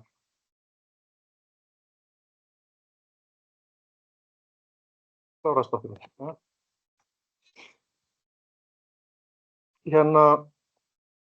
Elstu skrár eru gjarnan einhverjir listar yfir örnefni. Hér til dæmis hluti af skrá úr Arney eftir Jón Kristófer Lárusson. Hann bjó í eða var viðloðandi eina frá 1890. Hérna eru alls 100 nöfn á 2 blaðsíðum. Síðar var svo almennt að örnefnaskrár væru ekki bara listar, heldur lýsingar á staðsetningu örnefna og fleira. Hér hluti úr yngri örnefnaskrá Arney sem Lúðvík Kristjánsson skráði einhvern tímann fyrir 1946 eftir Birni Jóhannssyni. Hér eru miklu meiri upplýsingar. Þannig segir til dæmis að austur af innri leiðarskeri sé langur og mjór hólmi nefndur Rýtingur. Sérstaklega sé tekið fram að hólminn sé langur og mjór bendi til þess að lögun hólmann sé talin skýring á nafninu. Síðan segir að suður að Rýtingi en austur að Kiði sé Urtusker og látið fylgja að nú sé engin selveiði. Það er auðvitað ómetanlegt að fá upplýsingar af þessu tagi til viðbótar við sjálf nöfnum. Nú, Bjarney kynnti áðan fyrir ykkur hvernig skráning á staðsetningu örnefna fer nú fram. Á fyrri hluta 20. aldar voru auðvitað aðrir tímar, en samt sem áður skildu menn mikilvægi þess að skrá staðsetningu örnefna, en höfðu ekki kort eða myndir til að styðjast við. Bestu kortin voru herforingjaráðskortin í mælikvarðanum 1/50.000 og hér má sjá dæmi hvernig menn hafa skráð örnefni inn á slík kort með penna svona eftir á. Í örnefnasafni fjöldi svona korta sem eru órannsökuð. Þetta tiltekna kort eru fórum Samúels Eggertssonar og geymir nöfn sem sum er enn eftir að skrá í örnefnagrunn Náttúrufræðistofnunar. En þessi aðferð dugði auðvitað skammt, því að þéttleiki örnefna er víða þannig að kortin þyrfti að vera miklu nákvæmari. Þetta dæmi sýnir vandamálið. Litlu myndin er heimaeyja í Sviðnum á herforingjarskorti og stóru myndinum má sjá örnefni eyjunnar í örnefnasjánni. Og það verður náttúrulega engin leið að koma þessu öllu fyrir á herforingjaráskortinu. Þannig á fyrri hluta 20. aldar þá var ekki mikið annað að ræða en að lýsa staðsetningu örnefna með orðum eins og almennt er í örnefnaskrám. Og það er viðeigandi að stikla hérna aðeins og stórum sögu örnefnastofnunar. Það var hið íslenska fornleifafélag sem hóf skipulega örnefnastofnun á landsvísu. Ákvörðun var tekin á fundi 1918 og skipun nefnd. 2 ára síðar tók Matthías Þórðarson, þjóðminjavörður, að sér að leiða nefndina. Það er maðurinn með íslenska fánan. Það var hann sem hannaði þann fána, skilst mér. Og örnefnaskránar voru varðveittar með öðrum safngripum þjóðminjasafnsins í safnahúsinu við Hverfisgötu. Á 4. áratugnum fóru að fást styrkir til örnefnasöfnunar og upp úr því komst talsverður kraftverð í söfnunina og ég held að á fáum stöðum á landinu hafi jafn snemma verið skráð eins mikið og safnað og við Breiðafjörð. Ég nefni hér nokkur dæmi eftir minni örnefnasafnar á svæðinu.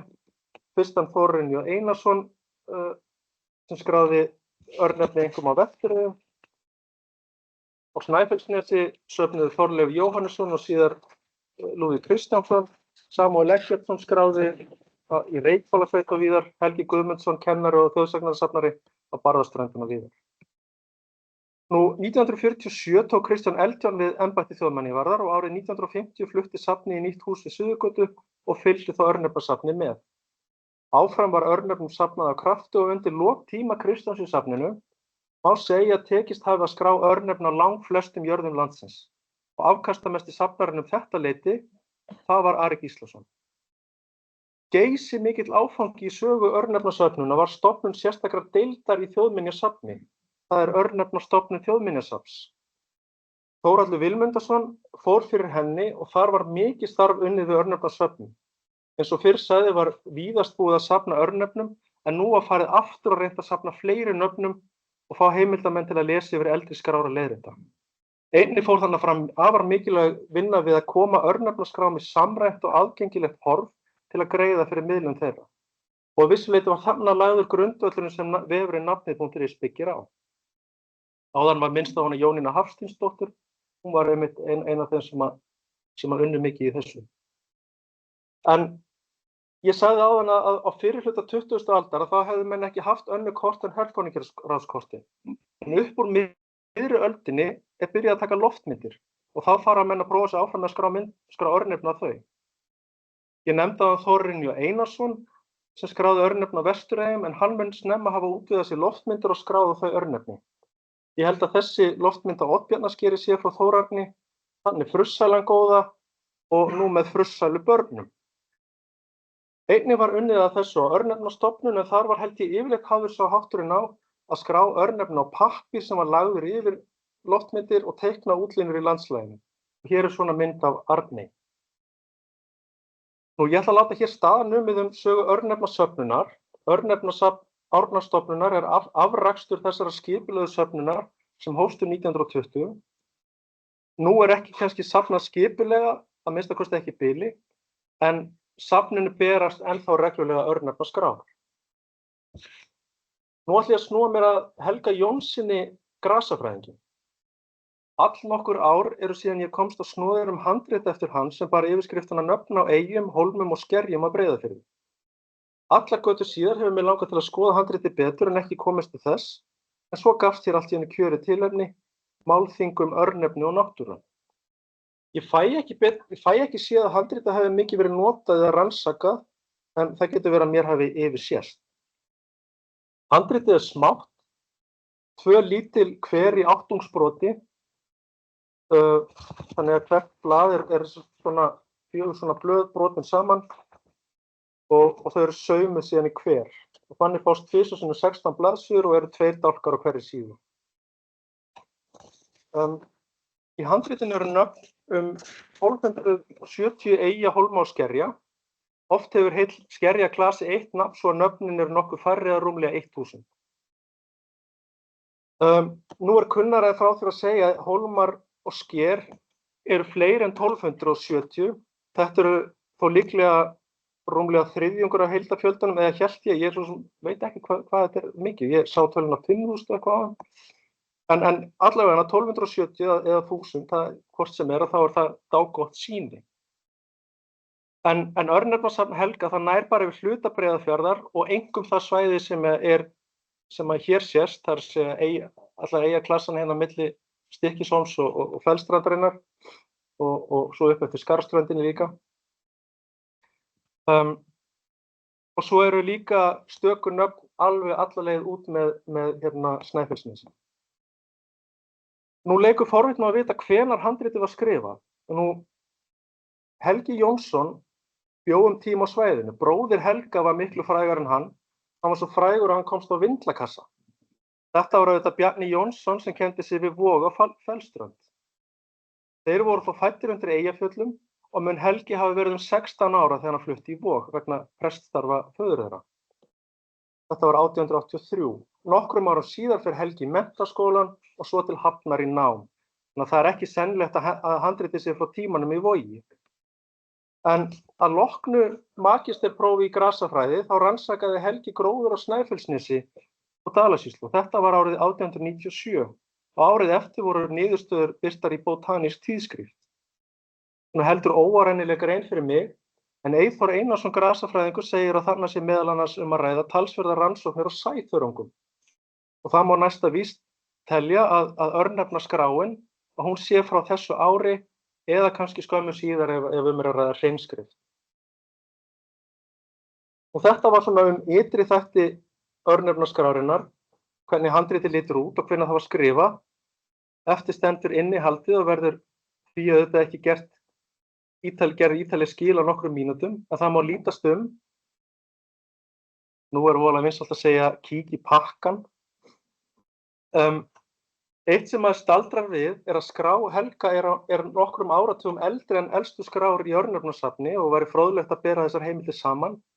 Það hef ég ekki gert ennþá, en mér sýnist þó að þarna séu nöfn sem vantar í yngri skrár. En þetta handrit auðvitað ekkert elsta heimild nöfn á Breiðafjörðareyjum. Það eru auðvitað til fornbréf og og alls kyns eldri heimildir og mætti þetta bera það saman við það líka.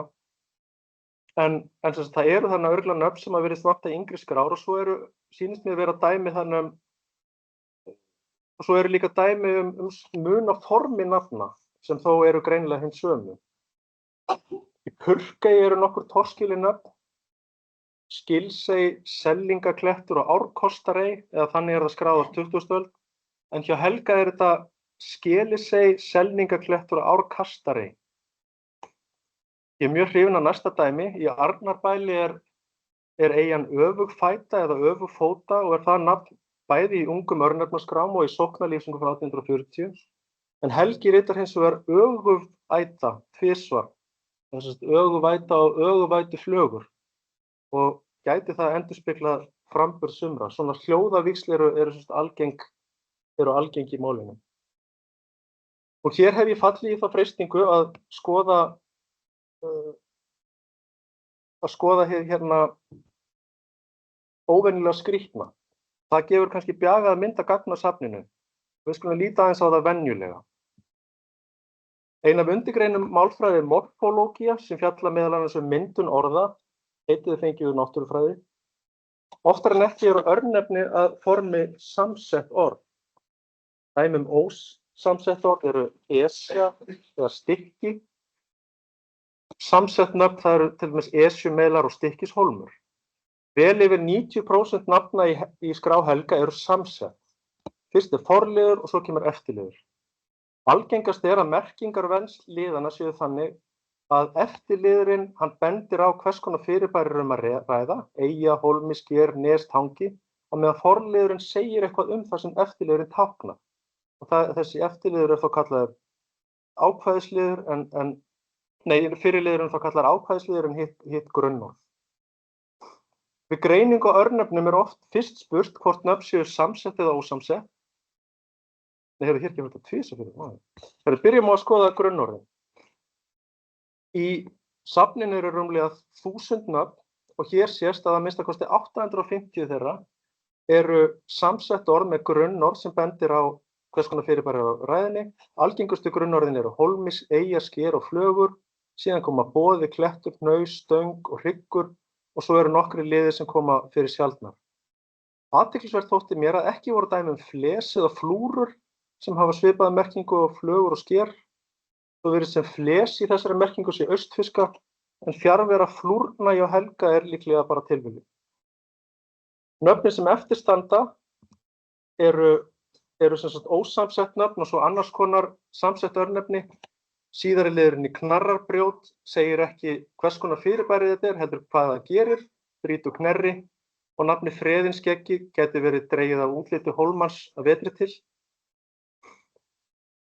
Ég ætla að láta þetta dögum eftirliðina og snúa mér nú aftur að morfólógíunni. Hér sjáum við sem sagt aðeins meira, við byrjuðum að tala lynghólma, nú bæti ég við lynghólmaflögu. Fyrra nafnið myndast sem sagt forlið síðara nafnsins. Ég kalla þetta þá frumnefni og síðnefni, svona að prufukeyra þessi heiti. En eins og áðan segir, þá eru forliðir í samsettum orðum venjulega þannig að þau segja eitthvað síðari liðin, þrengja merkinguna. Lynghólmi er hólmi vaxinn lyngi, en síðnefni eins og lynghólmaflaga segja okkur að örnefni sé nálægt frumnefninu. Þetta flaga í grennd við lynghólma. Forliðirnir eru mun fjölbreyttari en eftirliðirnir og þess vegna er ég hér ekki með tölur einstaka forliði, heldur tegundir forliða.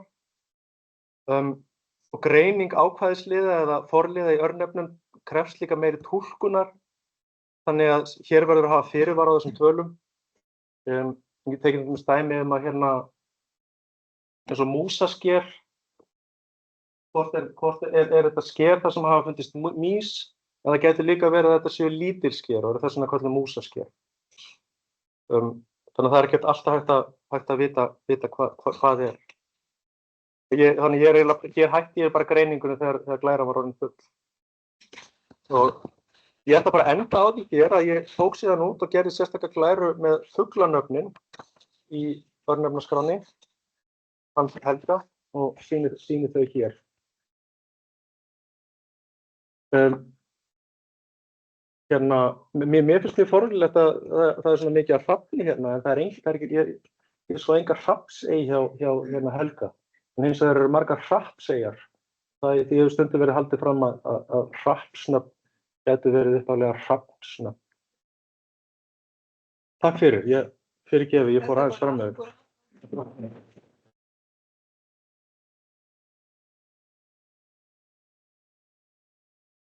Það er skjóta hérna inn í af því að flest þessu nöfn þekki ég alveg mjög vel og staðsett þetta eina sem maður að gera. Og bara talandi höfuðfætu í Bjarney, þegar ég fór með þeim að fara í alla þessar eiga það, sko, að yngri krakkandi þar á bænum þau kölluðu þetta krummátt. Já.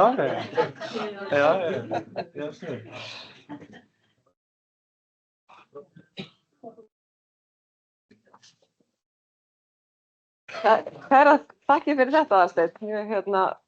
Margir ángar að skoða hvað varðar örnefni. Nú ætlar Erla Friðriksdóttir, formaður Breiðafjarðarnefndar, að fjalla verndun Breiðafjarðar. Gjörðu svo vel, Erla.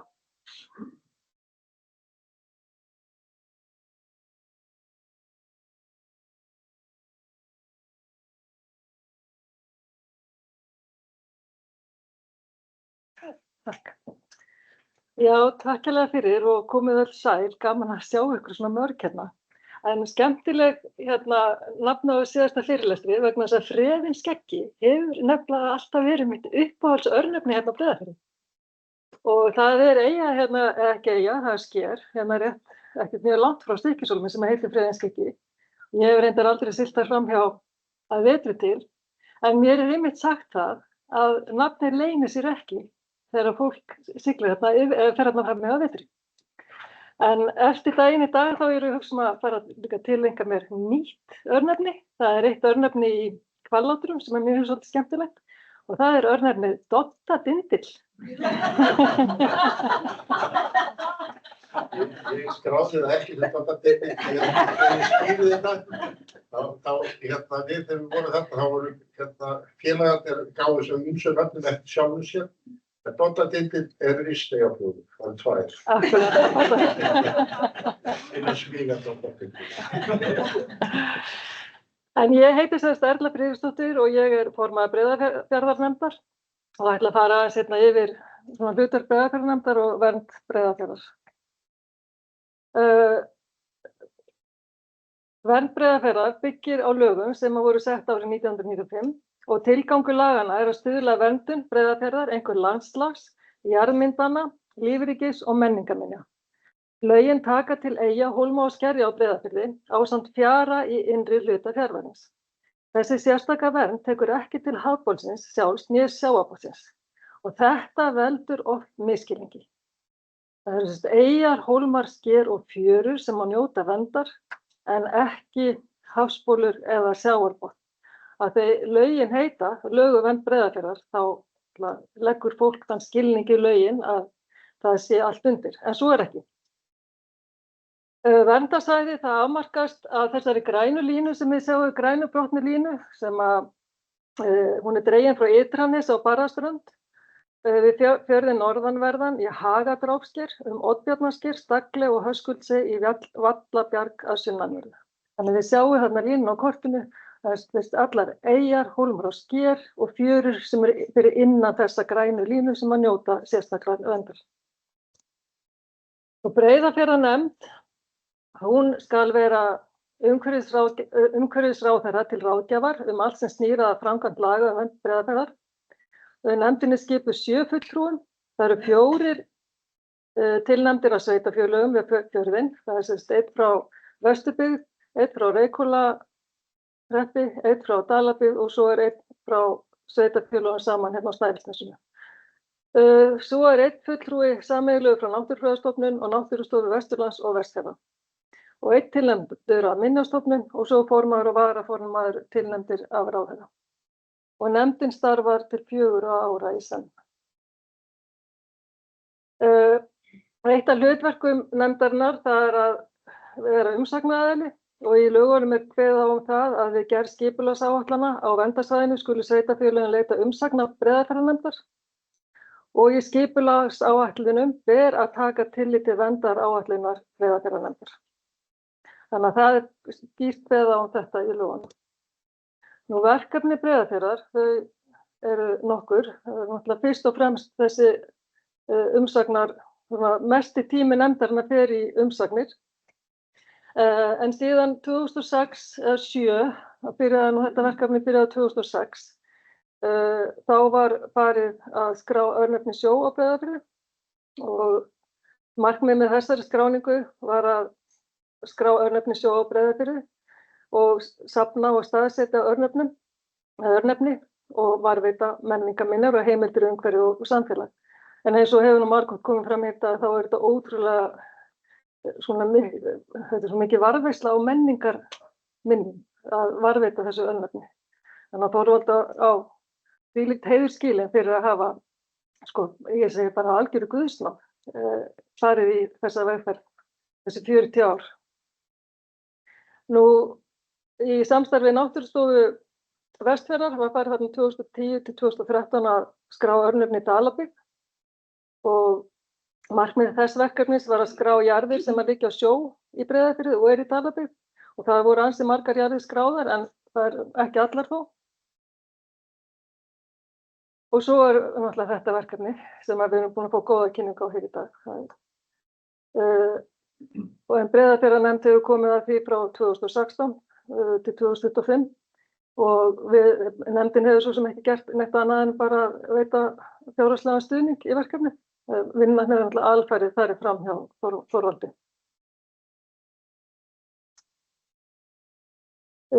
Nefndin hefur staðið fyrir rannsóknum, gróðurfarsrannsóknum og þarna hafa verið gerðar 2 gróðurfarsrannsóknir í eigum Breiðafjarðar og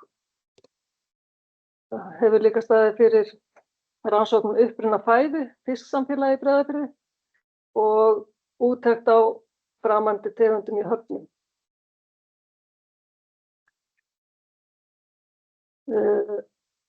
Eitt af hlutverkum Breiðafjarðarnefndar það er fræðsla og Breiðafjarðarnefnd hefur sett upp 3 upplýsingaskilti, eitt í Stykkishólmshöfn, eitt í Flatey og svo á höfninni á Brjánslæk.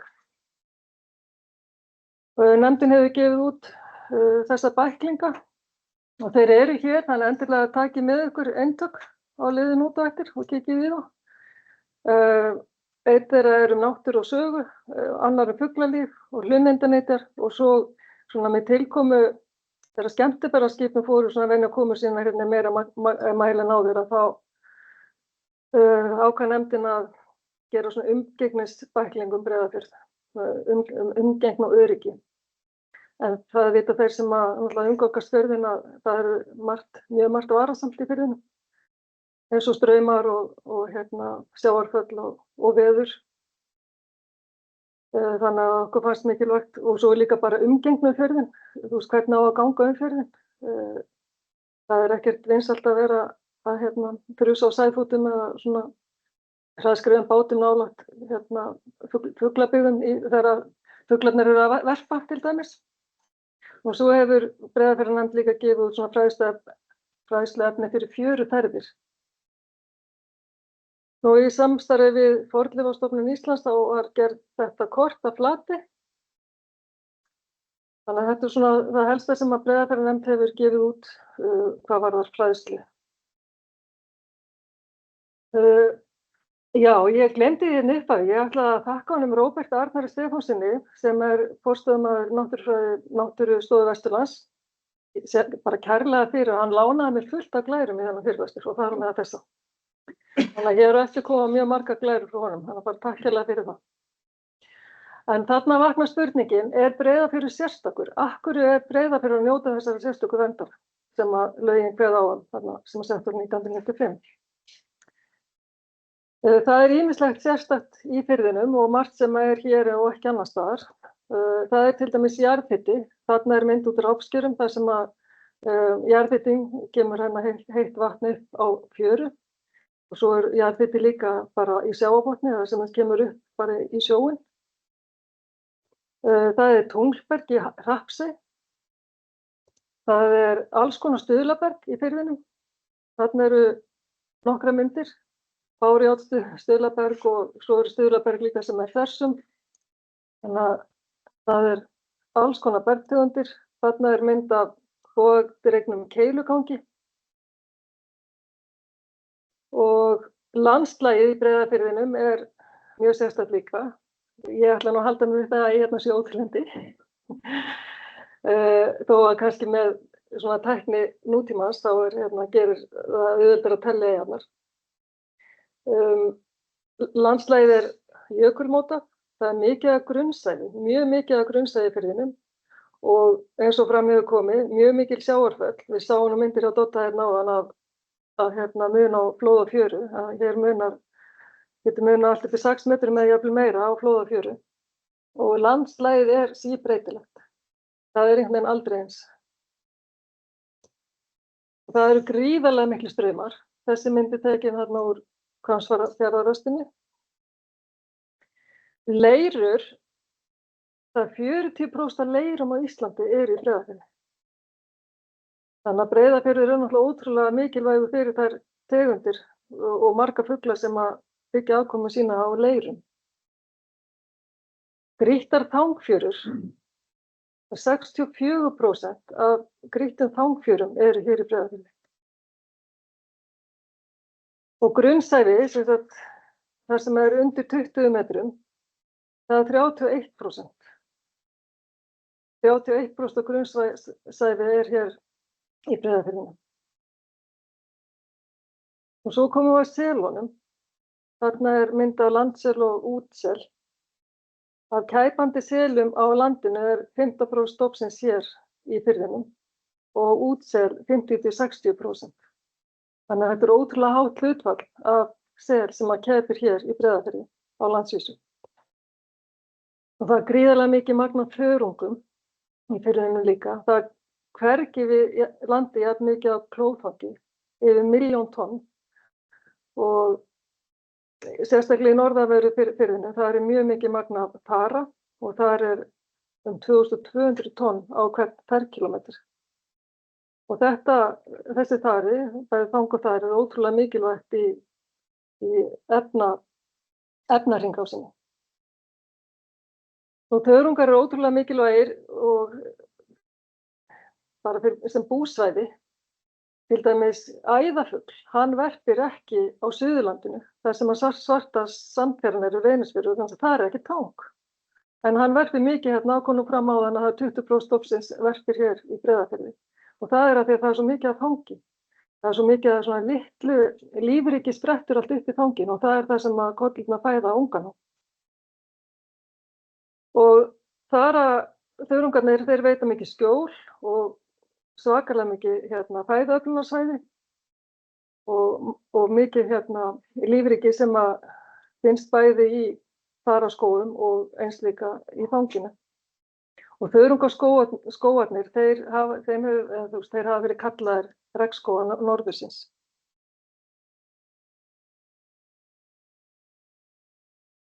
Og þang- og þaraskógar, þeir hafa mjög jákvæð áhrif á lífríki og ná langt út fyrir mörk búsvæðanna, meðal annars upp á land, á önnur svæði á landgrunninu og út á mun meira dýpi heldur en þeir vaxa sjálfir. Og svo aftur á fuglunum, það aldrei oft talað fuglan í Breiðafirði, það bara svoleiðis. En Náttúrufræðistofnun Íslands hefur metið Breiðafjörð sem mikilvægasta fuglasvæði landsins. Og hér erum við með skarfa, ég tók nú ekki brúnskarfana. En 84% af íslenska toppskarfinu verpir í Breiðafirði og 72% af íslenska dílóskarfinu. Og svo það konungur fuglana, örninn, 2/3 íslenskra hafarna hér í Breiðafirði. Og svo alls konar fuglar sem að koma hér við og þá 54 verpandi fuglategundir í Breiðafirði. Það alltaf að læra eitthvað nýtt, ég læri þetta nýtt í dag. En það eru líka mjög margar fuglategundir sem að koma við og margar fuglategundir sem að koma við hérna á leiðinni á fjarlægar slóðir og hér eru þeir að byggja sig upp af forða og næringu til þess að geta flogið áfram. Þannig að stundum er Breiðafjörðurinn kallað svona bensínstopp eða sjoppan í ferðalaginu. Og mávarnir, þeir eru hérna og tjaldurinn, 30% af tjaldinum hér í Breiðafirði og eins og kom fram í fyrirlesturnum áðan 20% af æðarfugli og svo teista og lundi, þessi tveir fallegu fuglar. Og sjávarbotninn er líka ótrúlega fjölbreyttur, það er mjög fjölbreytt lífríki í sjávarbotninu. Þar eru alltaf 17.500 dýr á hvern fermetr og alltaf 105 tegundir. Þannig að það er ótrúlega mikið lífríki í sjávarbotninum. Atvinnu- og hlunnindanýting. Það sem að mér finnst skipta mestu máli og það sem að skiptir langmestu máli við vernd Breiðafjarðar, það er að fólk við fjörðinn, það geti búið hér áfram og nýtt það sem að fjörðurinn gefur af sér og hefur gefið af sér bara alla tíð. Það er mikið stundað fiskveiðum í firðinum og það er náttúrulega atvinnuskapandi fyrir þá sem að búa hér í Breiðafirði. Hörpudiskveiðar, það er svolítið leiðilegt að horfa á þennan lista vegna þess að það eru þarna einhverjar tegundir sem eru ekki nýttar lengur. Eins og til dæmis hörpudiskurinn, hann er þó veiddur en í sáralitlu magni og þá má nefna ígulker, beitukóng, söl. Söl voru mjög mikið hlunnindi hérna allavega áður fyrr og eru eitthvað en þá í brennda heita. Sæbjúgu og þörungavinnsla er mikil hérna allavega í Breiðafirði og svo er náttúrulega ferðamennska mikil hérna á firðinni líka og æðavarp. Æðavarp er náttúrulega mjög svona, stór hlunninda búgrein og sérstaklega hérna á Breiðafirði. Og það má nefna krækling, eggjatöku, fuglaveiði, selveiði, beitilönd, lunda og kofur og svartfugl og ég upplifði það nú að fara í skarfafar og það var nú örugglega margir inni farið í skarfafar og örugglega einhverjir farið og veltir í kofur líka og svo er fleira sem er ekki á þessu lista eins og til dæmis var hérna í den að álta fjadrir var notaðir í penna og skarfakál, það var náttúrulega líka nýtt mikið. Og svo er kannski farið hægt að bæta 9 tegundum inn á þennan lista. En nú er til dæmis grjótkrabbinn kominn hingað sem hefur borist með kjölvatni frá erlendu skipum. Við höfum eldað grjótkrabba í Hvallátrun, 8 í kvöldmatinn, þannig að það kannski verður það næsti hlunnindabúskapur, hver veit, eða atvinnugrein.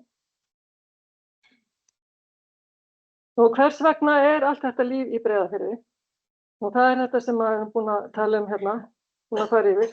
Það er landslagið, mikið grunnsævi og allar þessar eyjar og sker, löng strandlengja. Það er 25% strandlengju Íslands í Breiðafirði. Sjávarföllin, þessi mikli munur á flóð og fjöru og þessu sterku straumar. Og botngerðin, það er mikið skeljasandi í botni Breiðafjarðar. Og svo fjörurnar, bæði klettafjörur og leirurnar og sjórinn er mjög næringaríkur. Og þetta samspil ólífrænna þátta er einstakt á Íslandi. Eitt af verkefni Breiðafjarðarnefndar er verndun minja, menningarminja og við á eyjum í Breiðafirði má sjá leifar af mannvirkjum, svo sem húsatóftir á íbúðarhúsum og gripahúsum, hlöðnum girðingum bæði fyrir húsdýr og matjurtir og sums staðar hefur verið lögð vinna og metnaður í að endurbyggja menningarminjar. Það er töluvert það að uppbyggingu í eyjunum og þarna er mynd úr Bjarneyjum, mynd af Magnúsarbúð og miðbúðarhjallinum. Það er reyndar ekki mynd af Skarðsbúðinni en hún var líka endurbyggð þarna í Bjarneyjum. Og menning og saga. Það er náttúrulega mikil menning og saga líka í Breiðafirði. Íslendingasögur bæði eru hérna í kringum fjörðinn og eins líka inn á firðinum. það var prentst með í Hrapsi 1773 og bóklaðin í Flati 1864 og svo var Flati þetta miðstöð verslunar og menningarlífs á 19. Og svo má bæta við líka það var Klaustur í Flati og það þetta verslunin í Stykkishólmi líka og það örugglega eitthvað fleira sem að vantar á þennan lista. Og verndarsvæði Flati á Breiðafirði er einstakt svæði á Íslandi vegna sérstakra náttúru, menningarminja og landslagsheildar.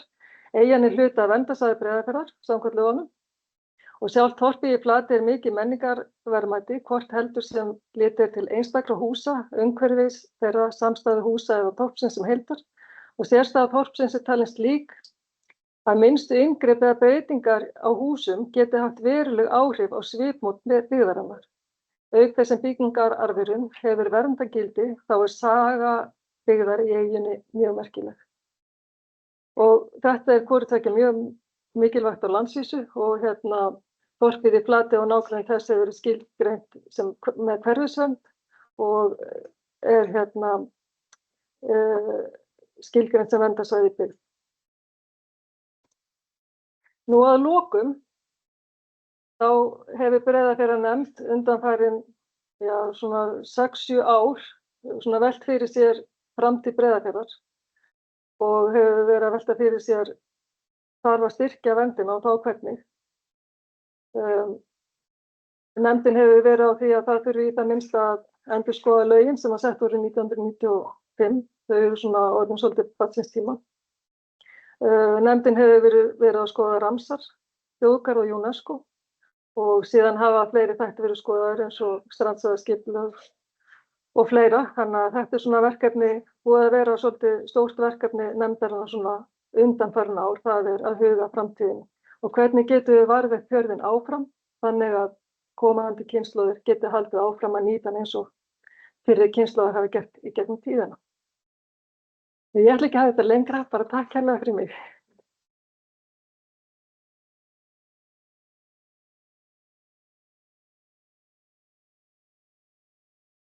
Takk hérlega fyrir þetta Erla, mjög gaman að fá þetta yfirlit yfir hlutverk Breiðafjarðarnefndar.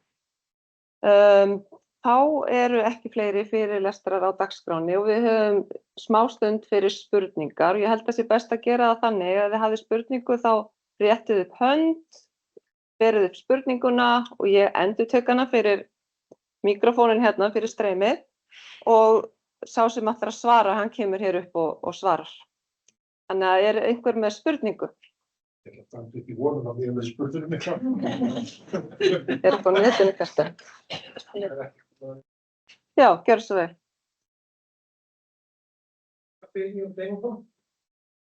Eina spurningu til Þorvaldur. Fyrst að þakka fyrir góða fyrirlestra. Til Þorvaldur, í ljósi sleifarlags í minkaveiði, fylgst með og er ekki ástæða fyrir sveitarfélög að vísa þessu heimi til ríkisins afstöðu. Þetta á Skarðströndinni, það er ekki búið að leita skipulega í 25 ára. Þetta er mjög slæmt ástand því að þetta er það fyrsta sem er skorið niður í sveitarfélög. Já, takk fyrir það. Það er spurt um minkaveiðar sem eru núna á ábyrgð sveitarfélaganna, hvort að það sé kominn tími til að færa það aftur til ríkisins. Jú, takk. Og eins og mín reynsla undanfarin ára, að þá finnst mér mjög mikil ástæða til þess að það sé tekið þátt í að veiða mink og sveitarfélög hafa hummað þetta af sér og lagt alveg niður. Eins og þetta var áður þá greiddi ríkið 2/3 af útlagðum kostnaði við minkaveiðar. Ég hef lent í alls konar hremmingum við að tala minka því ég vill veiða og ástæða þess að allar þessar upplýsingar sem ég hef er eiginlega fyrst og fremst út af minkaveiðum. Og mér langar að taka dæmi að með ýmsum mönnum hefur maður farið í minkaveiðar svæðið. Og ég kemst 1991 þá biðja Brokeyingar mig að koma inn á svæðið á sér og við tökum rifgeiningar og fleiri eyjaklasa í rifgeiningar og fleiri, þetta voru 500 eyjar cirka. 1991 förum við yfir þetta svæði og komumst ekki í allar eyjar og náum 217 minkum á einhverjum 6 dögum. 217. Árið eftir 92 þá komumst við yfir allar eyjarnar á sama svæði á svipamörgum dögum. Þá náum við 180 minkun. Þriðja árið þá náum við 38 minkun, alveg sama svæði. Fjórða árið náum við 2 minkum, 2 kalldýrum, alveg sama svæði. Og 3 minkum árið eftir, og ég tek fram að það var ein geldlæða sem var út í rifgenningum, engin kall hafði komist nálægt henni. Og sem sagt síðast árið sem við leituðum, þetta var hundlega að leita þegar það er engin minkur í eyjunum, eða bara fáir. Þá náum við 2 minkum. Þannig að með þessu vil ég segja að það er að halda mink niðri. Og ef ekkert gert, þegar sveitarfélögin humma þetta alveg af sér, ef ekkert gert að þá hætt á því að það verði eins og út í Flati og á fleiri stöðum nái minkurinn fótfestu. Það hafi ekki hastir tekið þess að minka í Oddbjarnarskeri að sko þeir eru komnir yst út. Þannig að mér finnst þetta alveg ástæða til að gera þetta, að benda sveitarfélögum á að fara út í þetta og hvort þess að ríkið tekur það veit ég ekki. Fleiri spurningar? Byrjiði.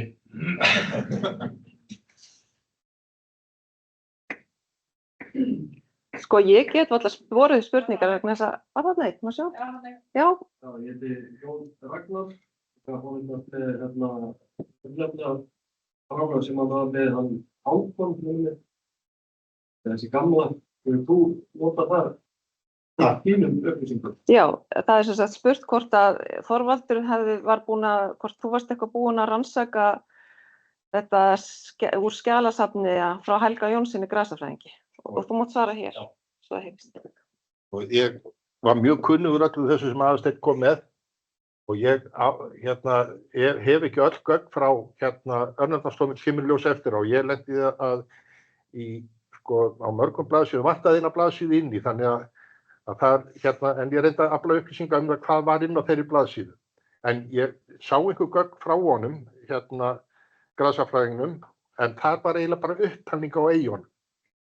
Ég fór ítarlegra í þetta og tók skerin og nefndi frussælu og allt þetta og frussælu börn, ég með þetta allt inni og ég sá kortið frá þér sviðnurnar, þetta er akkurat það sem við Bjarney settum inn öll nöfnin og langaði eiginlega til þess að benda á það að þegar ég er að tala við eiganda sviðnana að þá er réttir að með gögn frá pappa sínum sem að mér langar til að koma til ykkar. Ég fékk svolítið af þessu. Að það var upptalning, hafi verið handskrifað, búið að prenta það, að það var að afans, eða pappi eigandans núna, afi hans eða sem langafi, hafi labbað hringinn í kringum eyjana með pappa þessa Kristins í Nikulássonar. Hringinn í kringum eyjana og skráð öll nöfnar. Þess vegna er það komið inn eins og ég sá hjá þér áðan. Að ég fekk þetta í hendur og ég setti þetta beint í hendur landmælinga og þeir settu þetta inn. Þannig að ég hef reynt að fara í öll þessi gögn sem að ég fekk frá Örnefnastofnun, Árnastofnun og er með þetta held í allt inni. Það væri fróðlegt að bera það saman hvort það er eitthvað sem vantar, þá væri það áhugavert. Er þetta nokkuð sem maður spurt um? Jú, ég held það. Ég fer svo út vína völd.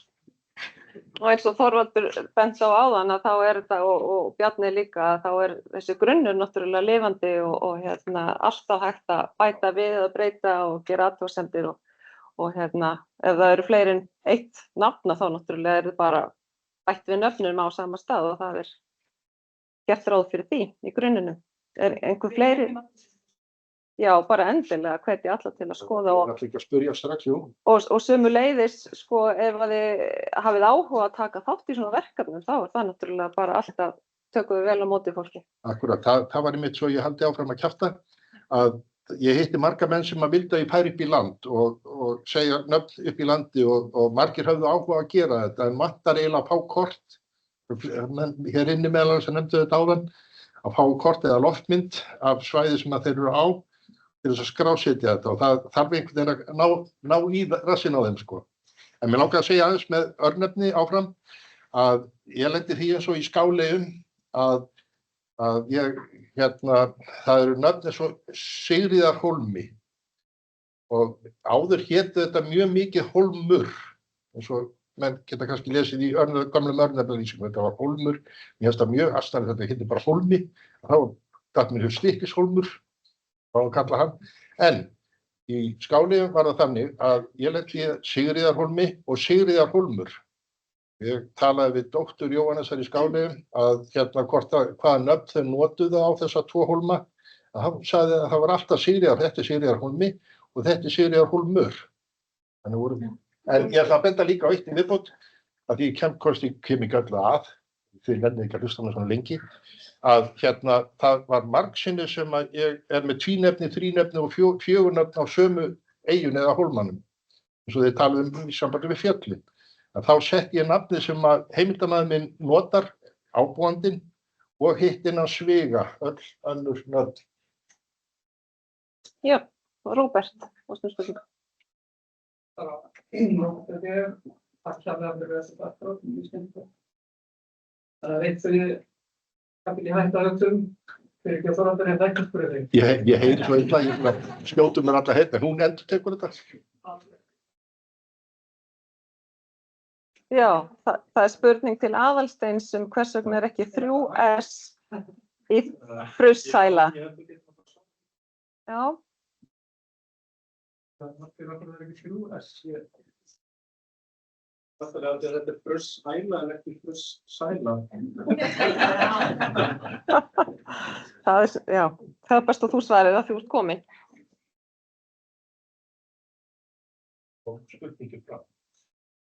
Já, ég sagði það. Já, það ekki. Hvers vegna frussæla 3S? Nei, akkur ekki 3S. Akkur ekki 3S, já. Sko, ég held að hljóta að vera vegna þess að þessi frussæla en ekki frussæla. En það þetta mjög oft þannig þegar í svona skráningum að sko ef að fyrri liðurinn endar á S-i og seinni liðurinn byrjar á S-i að þá dettur eitt S út. En hjá sem sagt á elstu kortunum hjá herforingjastráðinu þar kom þetta út sem frúsæla og þar sko því miður er alltaf lítið vitað sko örnefnaskráninguna í tengslu við þessi herforingjarskort. Þessi kort voru gerð í byrjun 20. aldar 1910-11 og það þurfti alltaf að safna örnefnum inn á þessi kort. Og það voru Íslendingar með dönsku landmælingamönnunum til að aðstoða þá við þessa örnefnasöfnun en þar er nöfnin skráð í einhverja stílabækur væntanlega. Svo taka dönsku kortagerðarmennir þessar stílabækur og reyna að skrá upp úr þeim og þar verða oft alls konar afbakanir. Og þar var nafnið skráð bara með einu S-i og það hefur sennilega verið túlkað þá að þetta hlýtur að vera frúsæla en ekki frussæla sem mun vera rétt á nafnið. En ég veit reyndar ekki, ég meina það vatnið þetta frussast en talað að vatnið, ég hef aldrei séð frussælu eða komið nálægt inn og þú getur kannski sagt meira Þetta lágt skér sko og það frussast yfir það sko. Já. En það ekki Frussælu líka. Já. Það svo Snæfellsey sem hún nefndir. Já. Það var einn heimildamaður mjög reiður við mig að þetta væri kallað Snæfellsey, þetta heitir Snæfaxey. Á veturna svolítið að sé fax sem svona í laginu sko og væri hvít af snjó. Snæfaxey. Þorvaldur bendir á að Snjáfaxey að heimildamaður hafi sagt að hún ætti að heita Snæfaxey. Það til líka skráð einhvers staðar í gömlum heimildum, svo nafnmynd, þannig að en varandi snæfugl, ég fæ kannski að spyrja það því að mér skilst að snæfugl sé gamalt heiti á snjótittlingi. Eru snjótittlingar nýttir eitthvað? Nei, ef þú vilt svara, vera nær. Snjótittlingar ekki nýttir neitt, en sko það oft erfitt að sko fyrir okkur núna að túlka þessu nöfn því að þetta Snæfaxey kom hann með upp af því að frá honum séð úr Öxneyjum var þetta svona. Þetta er eins og, þú veist, það getur heitið annað hinum megin frá, en snjótittlingar voru ekkert nýtt, þeir eru litlu svona spörfuglar. En ég held þetta líka að þetta hafi verið kennt við snjótittling, sko. Það geta verið þar miklar urðir þar. Jæja, heyrðu, klukkan er orðin hálf. Þú brennur inni með spurningu þarna, hvað segirðu? Það er svo mikið vopn á eyjum. Ein eyja hérna heitir Mikilnefna. Kannstu við hana? Já, mikið. Það er sagt að það er eyja hérna sem heitir Mikilnefna. Akkur heitir hún það? Ég veit ekki hvort að þú ert að reyna að veiða mig. Þetta reyna að veiða mig. Jakob í Rifgerðingu sem heitinn, hann sagði mér þetta og ég veit ekki, þetta er fyrir neðan beltistað, þannig ég veit ekki hvort ég að segja það. En það er þetta ekkert ljótt orð, en hún hét þeirra í milli kallana náttúrulega Stóra Kunta. Já, þetta var þetta sem það er ná út mér. Þetta verður allt sem að ritskoða, við förum gegnum þetta eftir. En þá held ég að við segjum þetta gott í dag. Þakka bara kærlega fyrir góða áheyrn og góða þáttöku hérna í dag og þakka fyrirlesurum kærlega fyrir. Takk.